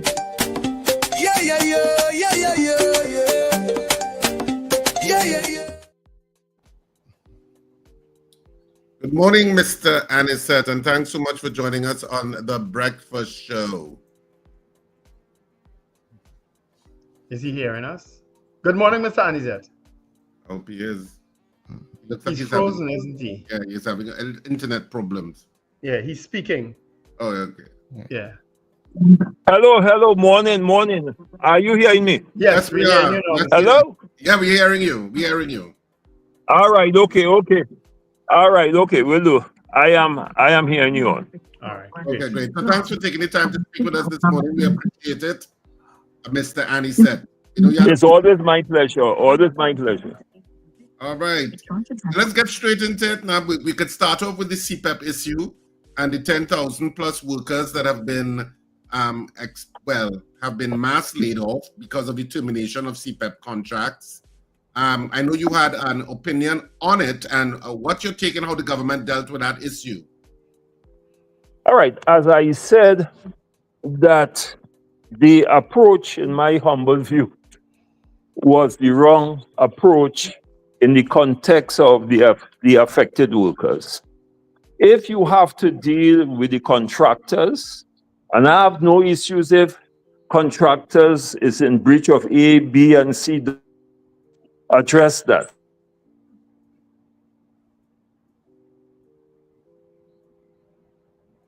That we can speak of. Are affected. Well, obviously, as a labor movement, we have to make a pronouncement, which we have done, and we have called on the government to ensure that those 10,000 workers do not suffer as a consequence of contractors where they have no control over, but they should be absorbed back into the principle, which is the government. But the labor movement is one of the groups of the coalition of interest that joined the UNC in the last general election. And some members of the labor movement sit in cabinet. Why wouldn't they have raised that in issue? Because it would have been a logical issue that if you were going to terminate those CPEP contracts, and I assume that came before cabinet, that wouldn't have just been made by a minister without cabinet consultation. Are you disappointed in the members of the labor movement who sit in the room who didn't raise the issue that you're raising? Comrades, you are assuming, one, that they did not raise it. Two, I cannot make a pronouncement because I am not a member of the cabinet. I don't know how robust the debate would have been, but I'm almost certain that given, all right, who we have in labor, and I want to make it clear that the two other members are not members of cabinet. There is only one labor representative, which is the Minister of Labor. All right, and if you know how cabinet operates, it is a collective decision. So you could talk now until next year and you have a contrary view, but there's a collective decision. You have to abide by it. And I'm almost certain, knowing Leroy Baptiste, and I know him well, I'm almost certain that he would have expressed some views within the context of being a former labor representative. Did you just say, I think, because I think we would have gotten a different view that Ernesta Cassar, who is in the Ministry of Energy, and Clyde Elder, who's in the Ministry of Public Utilities that oversees the CPEP program, that they are not part of the cabinet? Yes, that is my understanding. Because it's not every minister is a member of the cabinet. That is my understanding. It could be subject to correction because just like you, I would have expressed a particular view and I was advised that they are not in the cabinet per se. Yeah, no, but I think you're right. Not all ministers, junior ministers may not sit. Ministers in ministries who are not actual substantive ministers may not sit in cabinet. So it really is. It depends on I suppose the makeup of how the prime minister sees it. Ultimately, who will sit. But I am expressing my view based on advisement that was given to me, that they are not actually part of the cabinet, they are junior ministers. Well, our poll this morning to our listeners and viewers across Trinidad and Tobago, the Caribbean, and of course, generally the planet, was: do you expect the 10,000 plus CPEP workers to be rehired by the government? And it was an even split. Some thinking yes, they would be, and some thinking no, they're not going to be. Do you think that there is a pressure on the government to make sure that these workers are rehired, and that this pressure is going to yield that result? No, well, I don't want to say pressure, and let me say why. Because I think that the process was flawed, and when I say process, you do not get up in the morning and say 10,000 people will be out of their jobs without having the discussions, because that is a termination of service, okay? That's a retrenchment, anyhow you want to put it. And there are mechanisms in the Industrial Relation Act, which falls under the Severance and Benefit Act, which speaks to that when you go in and send people home, you have to give 45 days notice, you have to engage the union. Well, in this particular incident, they are not members of the unions, but they did reach out to the National Trade Union Center. Some are traumatized, and I understand that some had serious issues, because most of them, if not all, were sole breadwinners. You were talking about single parents, single women, right? And one has to be, in my humble view, take a broad approach in these kinds of situations. And that is why we in the National Trade Union Center, we are saying that these workers must be reabsorbed into the jobs to ensure that those vulnerable workers are protected.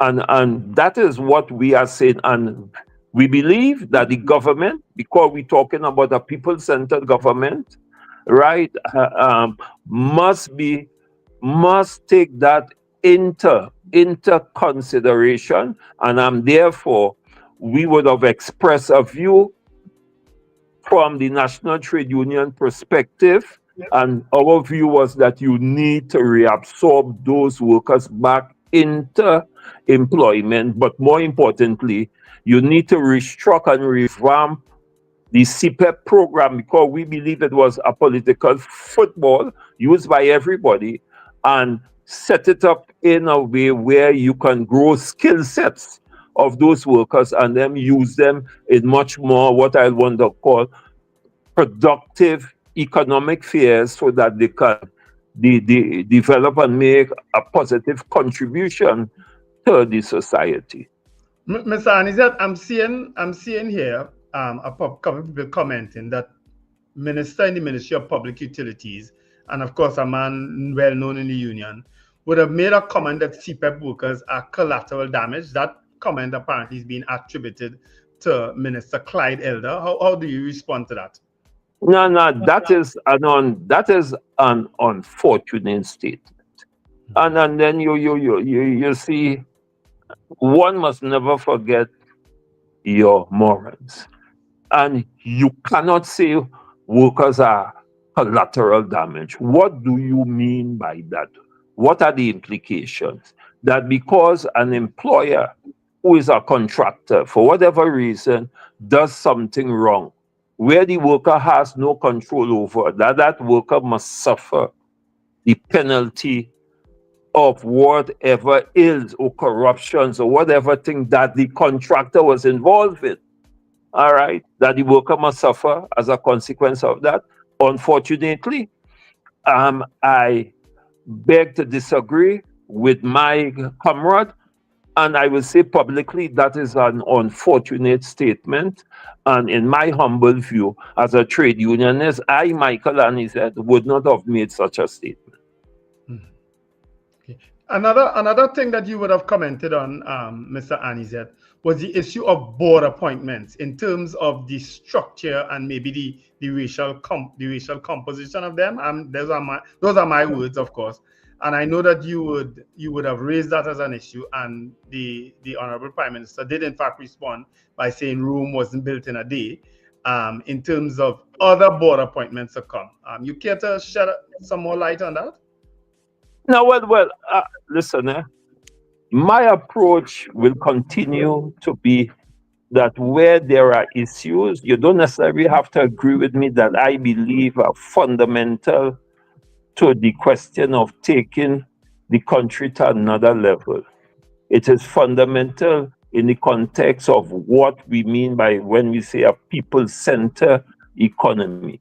It's fundamental to what is it putting workers first.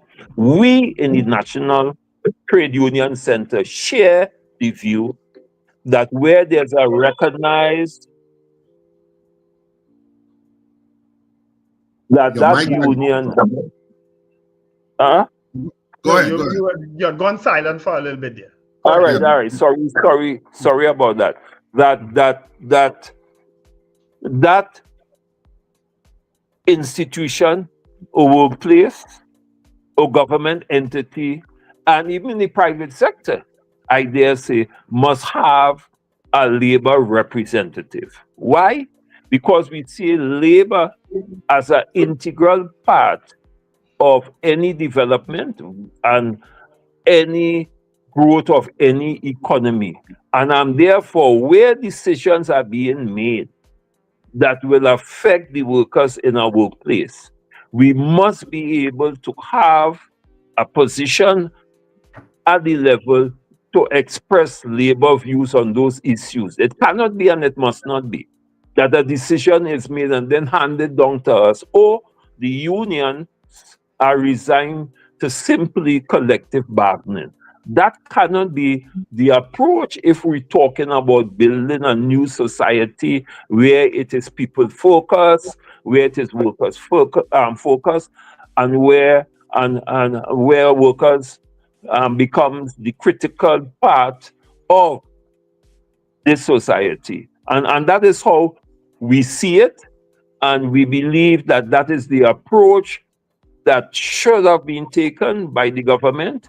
We believe that what was wrong cannot be done because another party did that, because I have been accused since I made that statement. A lot of UNC people have accused me of double standard because PNM did it and he never said anything. And that is our culture, that is our behavior. But then is it right for us to continue with politicizing or the ethnic approach or the tribalism in a society that we are saying that we want to develop in the interest of everybody? And I think that whatever we do must speak to that reality. And I was of the view, and a lot of people praise me for the statement, and a lot of people cuss me, right? Let me put it that way. But that is nature, and that is how you will find people behave. But I will continue to maintain that we will speak truth to power, and if we see something that is wrong, and we believe that is wrong, within a democratic society, we have the right to express that view, right? And it wasn't done maliciously. It wasn't done with any vendetta. But what we are saying, that if it was wrong in the past, you can't do it now and say because they do it, we could do it. You cannot build a society if you're talking about equality and equity and fairness. That is not how you build a society. That is the union's view, the National Trade Union Center view on this matter. And that is why we pronounce on that particular matter. And then we are hoping, because in the past, I could go back to Basio Pandey, who started that as a government policy under the UNC. They would have consulted with the various unions. And in this instance, I'm saying the federations in the context of board appointments and get our views, But more importantly, where there's a recognized majority union, we hold strong to the view that there must be a labor representative on that board where a recognized union exists. Okay. Does that happen at all? Is that happening in any agency at all, or they're all devoid of? Well, the fact that I made the statement on behalf of NATUC executive on the concerns that were being expressed by our membership tells you that it is not happening. And let me say, I thank the government for taking the criticism in the way that it's supposed to take criticism, because it was not disrespectful, it was not antagonistic, it was not to pull down the government, but to bring to their attention, listen, as the labor movement, our members are expressing some concerns of what is happening, and we have a responsibility to put in the public domain our concerns. So you're expecting that will be fixed moving forward, because I think that was I anticipate that will be fixed as we move forward, and I am hoping too that the labor movement will be called in, all right, and then we discuss the whole question of board appointments for labor. Okay. You know, you've had high profile people in labor before in senior corridors of government, and it has proved, I think it has proven, and you could correct me if I'm wrong, Mr. Annisette, it has proven to be a disappointment in terms of furthering the agenda of the labor movement, in terms of modernizing labor legislation and other bits of legislation that the trade union movement would have advocated or lobbied for. Do you expect under this current administration that it's going to yield better results for the labor movement? Well, that was one of the items that the labor federations, the Joint Trade Union Movement and the National Trade Union Center would have put on the agenda as an item. And I like the word that you use, modernize the labor agenda, because this world is moving fast. It is evolving. The world is not static. And we have so many different dynamics that you have to be adaptable in terms of your labor agenda or your labor laws to suit the ever-growing changes of what we call, if you want to call, the global economic issues, because the world is globalized. You could say what you want to say. All right, although some people are pushing the Trumpism, well, America first, but with America first, you still depend on outside for you to develop your economy. So you cannot deny the connectivity that is involved in global trade now, and then therefore we must have those kinds of discussions, and we must look at those realities. Right. Yeah. Besides that, there was of course a news item that broke last night concerning some port and maritime workers. Where they said they were being victimized and so on, and I think some of them were suspended or so on. You care to make a comment on that? Yes. I will. First, let me debunk what has been said, that the union is part of the company. The union is not part of the company. One, it was formerly, but it no longer is part of the company. Secondly, let me assure the general public that the disruption that happened, that it is sorted out and the workers are returning to work today as I speak to you, having engaged me in discussions at the union hall. But what happened? Let us discuss what happened. That caused what made the news in a long way. It's a long time I didn't see a newspaper carry such a story. All right. for such a length of time. The workers came to work, did not accept work, and demanded. The manager went to talk to them. He explained to them that this is the cessation, is essential. You have to go back to work. They say they're not going back.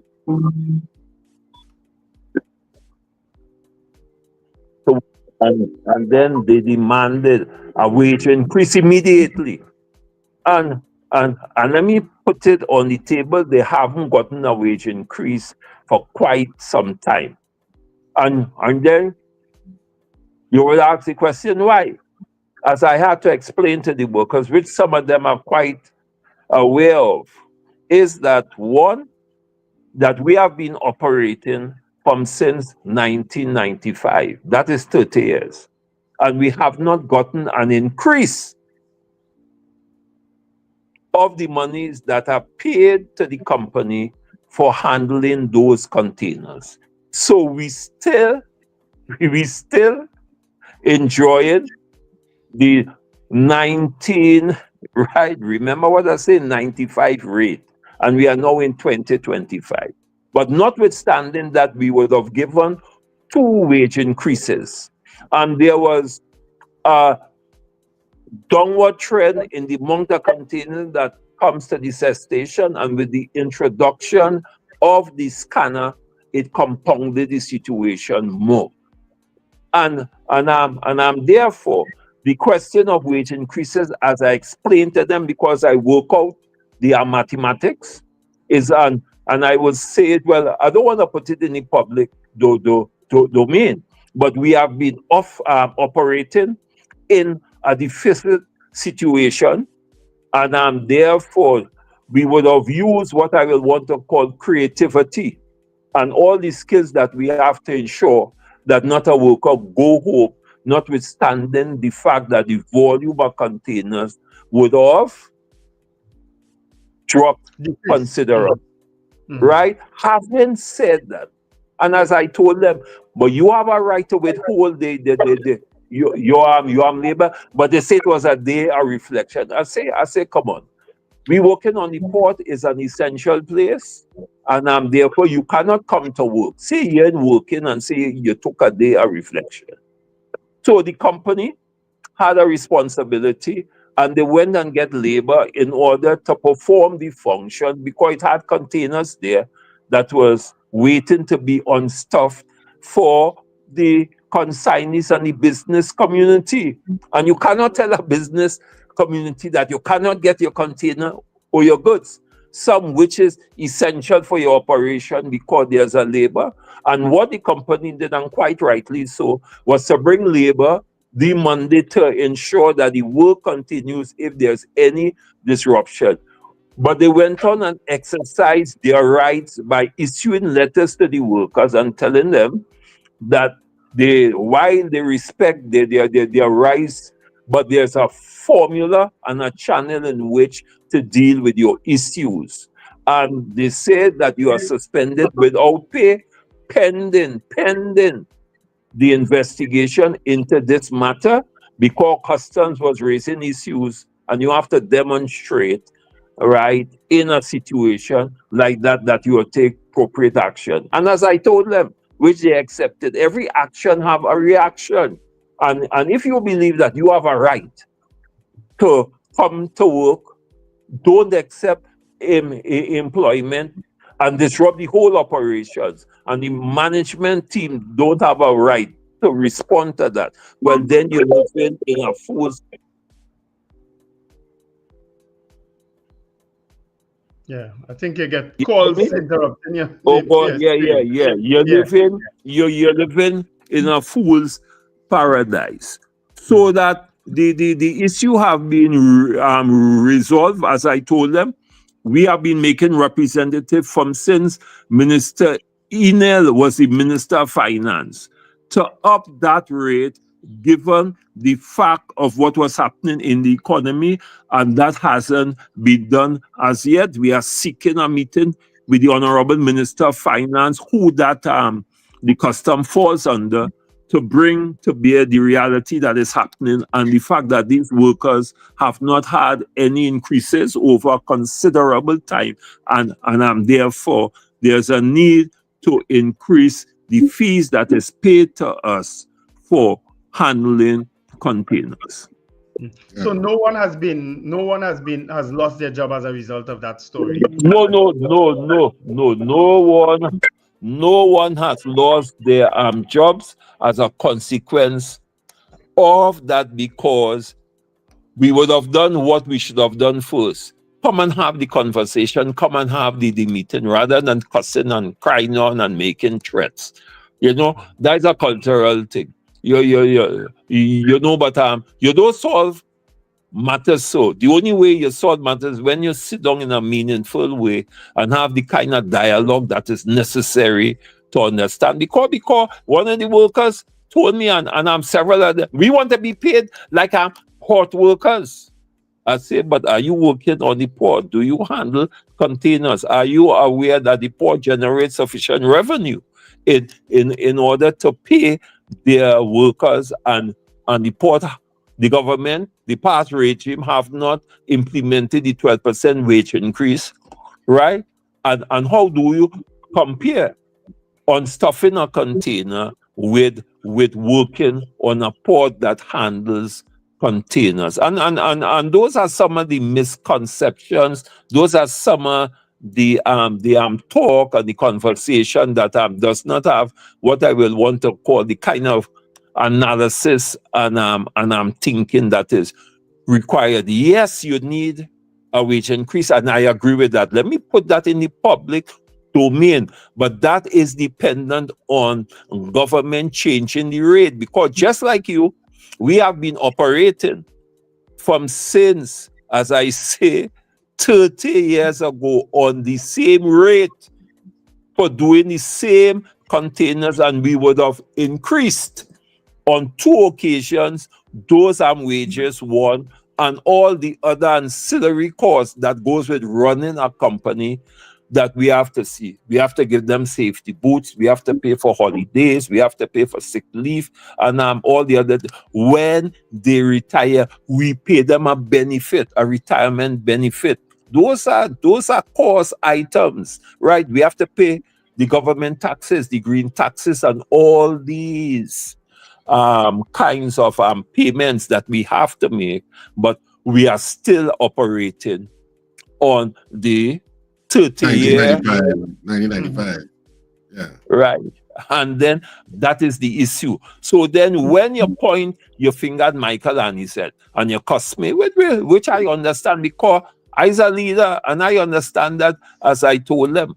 All right, I know all you cuss me, all you hate me, and there's a conflict, and this, and I'm not seeking your interest, which is not correct. But the fact is that we cannot move any further, and what we did is to make sure that we manage our affairs in such a way that we didn't have to send home any worker, because the wage bill has reached a stage where the revenue that we make from the containers, the wage bill far outstrip the revenue, and that's a reality. So in those circumstances, can I give a wage increase? I cannot, as I told them.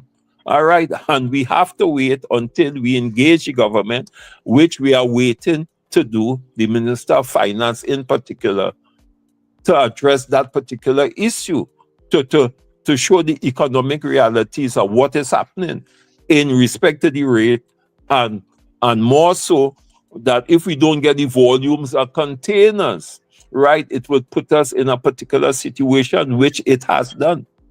Yeah. I know we are almost at the end of the interview because it's almost 8 a.m. and I'm just sorry because I'm taking some calls, because I know sometimes people in the stream would have questions that they would have wanted to ask that we may not have asked. I could always come back. That's not the issue.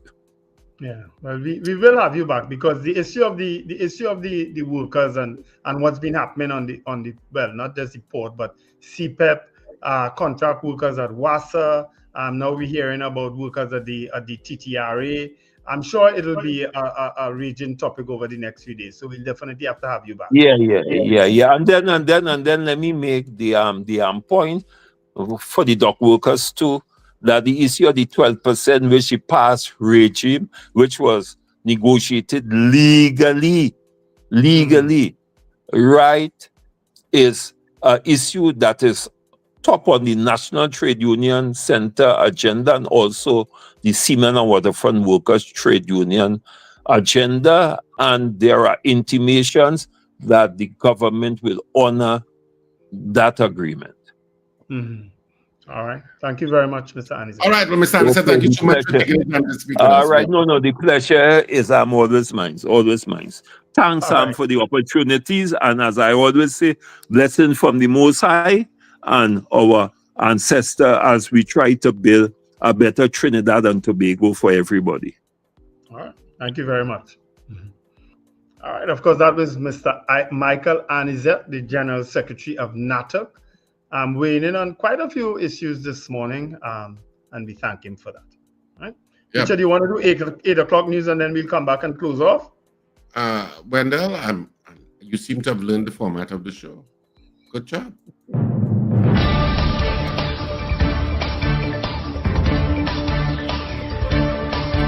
The news you need, the clarity you deserve. Local, regional, global. This is Net Radio News Now. This is your news update for Tuesday, July 1st, 2025. I am Amanda Mitchell with New Era TT Radio and M&E TV. Senate President Wade Mark has issued a strong warning against what he described as attempts to intimidate independent senators ahead of yesterday's debate on the Prime Minister's Pension Amendment Bill, 2025. Delivering a ruling at the start of the Senate sitting, Mark said recent public remarks urging senators to vote a particular way constituted a serious breach of parliamentary privilege. The warning follows comments by UNC spokesperson Dr. Kirk Mayhew, who called on independent senators to support the bill and accused them of lacking true independence. Independent Senator Courtney McNish described those statements as attempts to bully senators. Mark clarified that while debate and criticism are allowed, harassing or pressuring members of parliament crosses a line, stating such actions strike at the very heart of parliamentary democracy. The bill requires a 3/5 majority to pass in the Senate, making independent votes crucial. The government has officially announced that Indian Prime Minister Narendra Modi will visit Trinidad and Tobago from July 3rd to 4th, marking a historic moment in diplomatic relations between the two nations.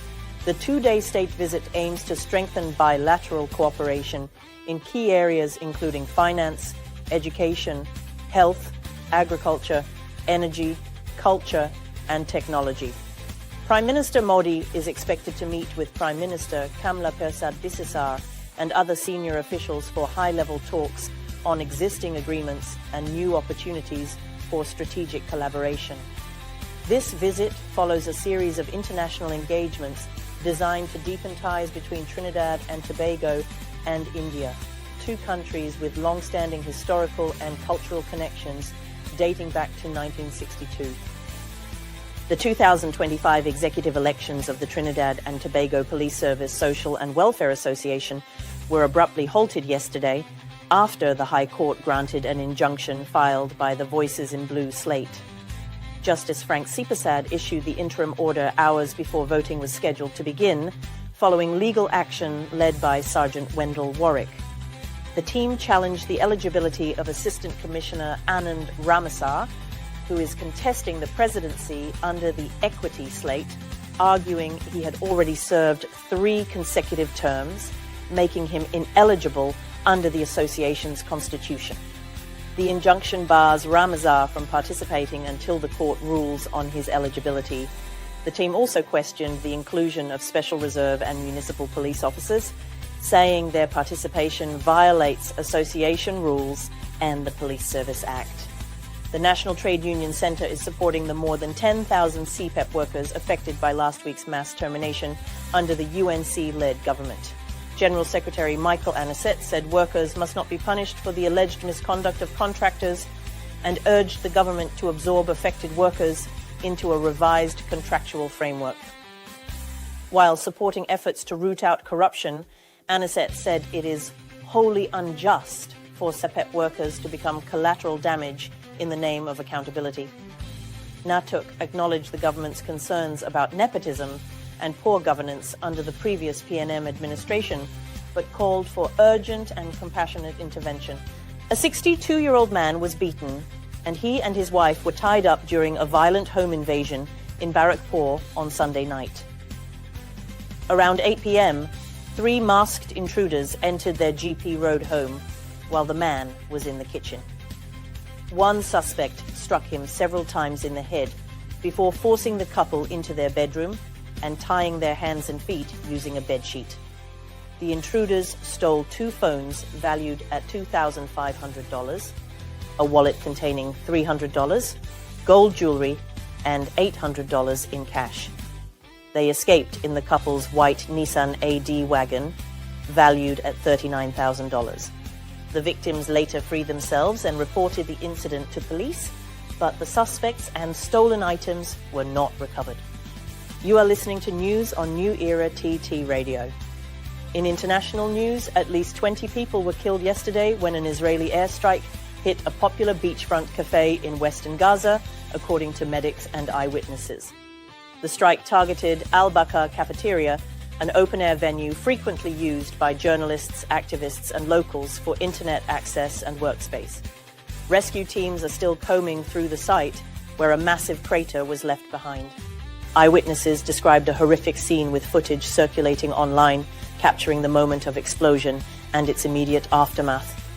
The Israeli military has not yet commented on the strike, which comes amid renewed bombardments across Gaza. Elsewhere, strikes hit several densely populated neighborhoods in Gaza City, including one sheltering displaced families, with at least 5 more fatalities reported at Al-Shati camp. This latest violence follows Israel's largest evacuation order since March, and mounting pressure on Prime Minister Benjamin Netanyahu to pursue a ceasefire deal with Hamas. That concludes your news update for today. I'm Amanda Mitchell for New Era TT Radio and M&E TV. The Breakfast Show with Wendell, Richard, and Sir Charles continues right after this short break. That was news now. Stay informed with New Era TT Radio, Net Radio.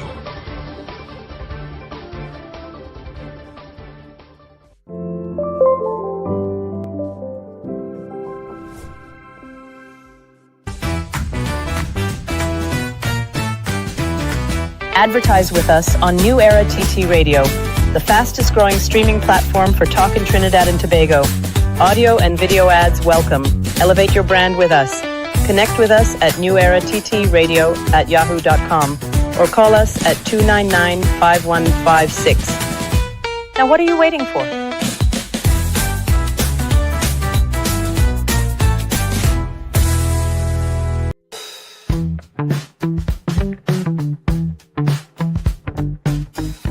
S&H Rumbox, 137 Western Main Road, St. James, for all your retail and wholesale needs for alcohol and non-alcoholic beverages. Call us at 686-0599 or visit us at 137 Western Main Road, St. James. S&H Rumbox, drinking out of the box. The only question I have for you is how you find your play going so far? I was gobsmacked, to say the least. Very glad that I came to see it and can't wait for the next half. Very nice, lovely, yes. I could do it again.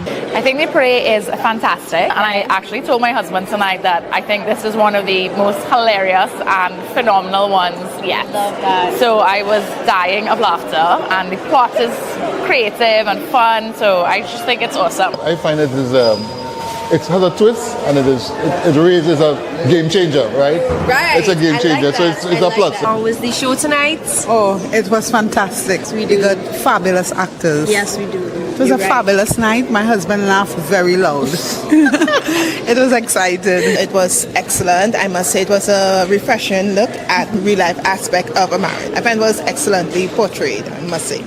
It was really exciting. I laughed a lot. And the story was really, really good. The principles, that they talk about and share with us, it was really good to see they put that in humor with you.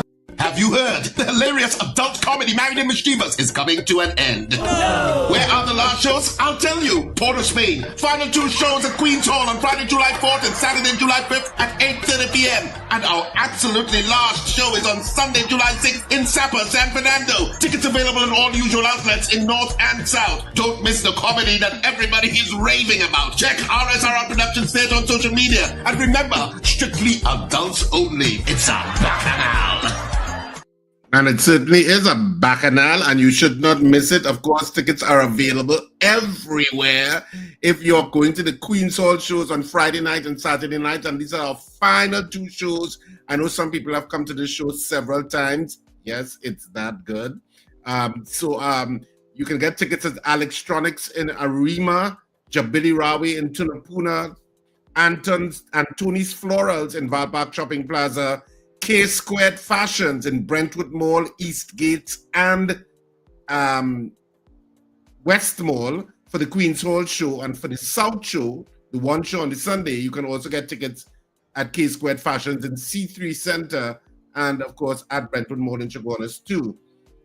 You can also get tickets at Champlain Auto Services, and I think that about covers it. So you can get tickets all over the place. You can also purchase tickets online. So you can check RSRR Productions Theater on Facebook, Instagram, TikTok, wherever you are on social media. You should be able to find us, and you can see how to accomplish an online ticket sale and collect your tickets at the door. So we are so looking forward to it. It's kind of mixed feeling because it's kind of sad because we enjoyed the show so much, being the actors on stage. So for it to be finally coming to an end, it's kind of bittersweet. But we're going to make these 3 shows count. We're going to have a fantastic time on stage. You should not miss it. I know some people have met me and they've said that they are coming again this weekend. Mm-hmm. There's a young man who was given an award. I want you to guess who gave him the award and for what purpose. Make a wild guess. He got an award for doing something 1,000,000 times. He watched a particular video 1,000,000 times. Well, particular videos 1,000,000 times. So he got an award from that. Guess from whom? YouTube? Pornhub? Yourself. Oh, okay. I wouldn't follow Pornhub. Pornhub wouldn't come up in my stream, but obviously it comes up in yours. Bless you, Richard Ragubasing. Bless you. Obviously it comes up in yours. That would not come up in my stream. The algorithm will not recognize that would be news to me. He watched 1,000,000 videos. Would you believe that? I have some partners. I feel they passed that already. What prize he got? I don't know. You get that medal, a big gold medal. What else he gonna get? I wonder if he could put that on his resume. 1,000,000 videos. I am sure I have one particular friend. He's now safely ensconced in Canada. I'm sure he passed 1,000,000 videos already. You see? You have friends who the algorithm will feed into you because you talk. And I want to call his name because I want people to go back and tell him I call his name. Good morning, Shaka Suberu. You looking for bacchanal. I out of that. I didn't say nothing. Shaka, I did not say nothing. What people to let him know I call his name already this morning. But it was a great show again today, folks. The weather looks beautiful outside. Make use of it. Go and do something positive. Do something for someone. Do something to make somebody smile. It's a lot of people are depressed today because of all manner of things, because of the politics and whatnot, and all that's happening in the world. Because it's not just Trinidad and Tobago, it's crazy. It's all over the world, it's crazy. So do something to make somebody smile, And hopefully we did that on the show this morning. And thank you for choosing us. We know you have choices and that you chose to be with us and spend 2 hours and a bit with us on the morning program every morning. Trust me, we appreciate it. Have a fantastic day, whatever you do. Remember to smile and laugh. It's great for your health. Keep on the stream, newerattradio.com or New Era TT Radio on TuneIn. The programming continues. Don't go anywhere. Have a fantastic day. Remember to smile and laugh. And you do a lot of it this weekend, Friday, Saturday, and Sunday. You should not miss Married and Mischievous. And if this is your first play ever, you should see it as your first play. Trust me, you will not miss another play after you see this play.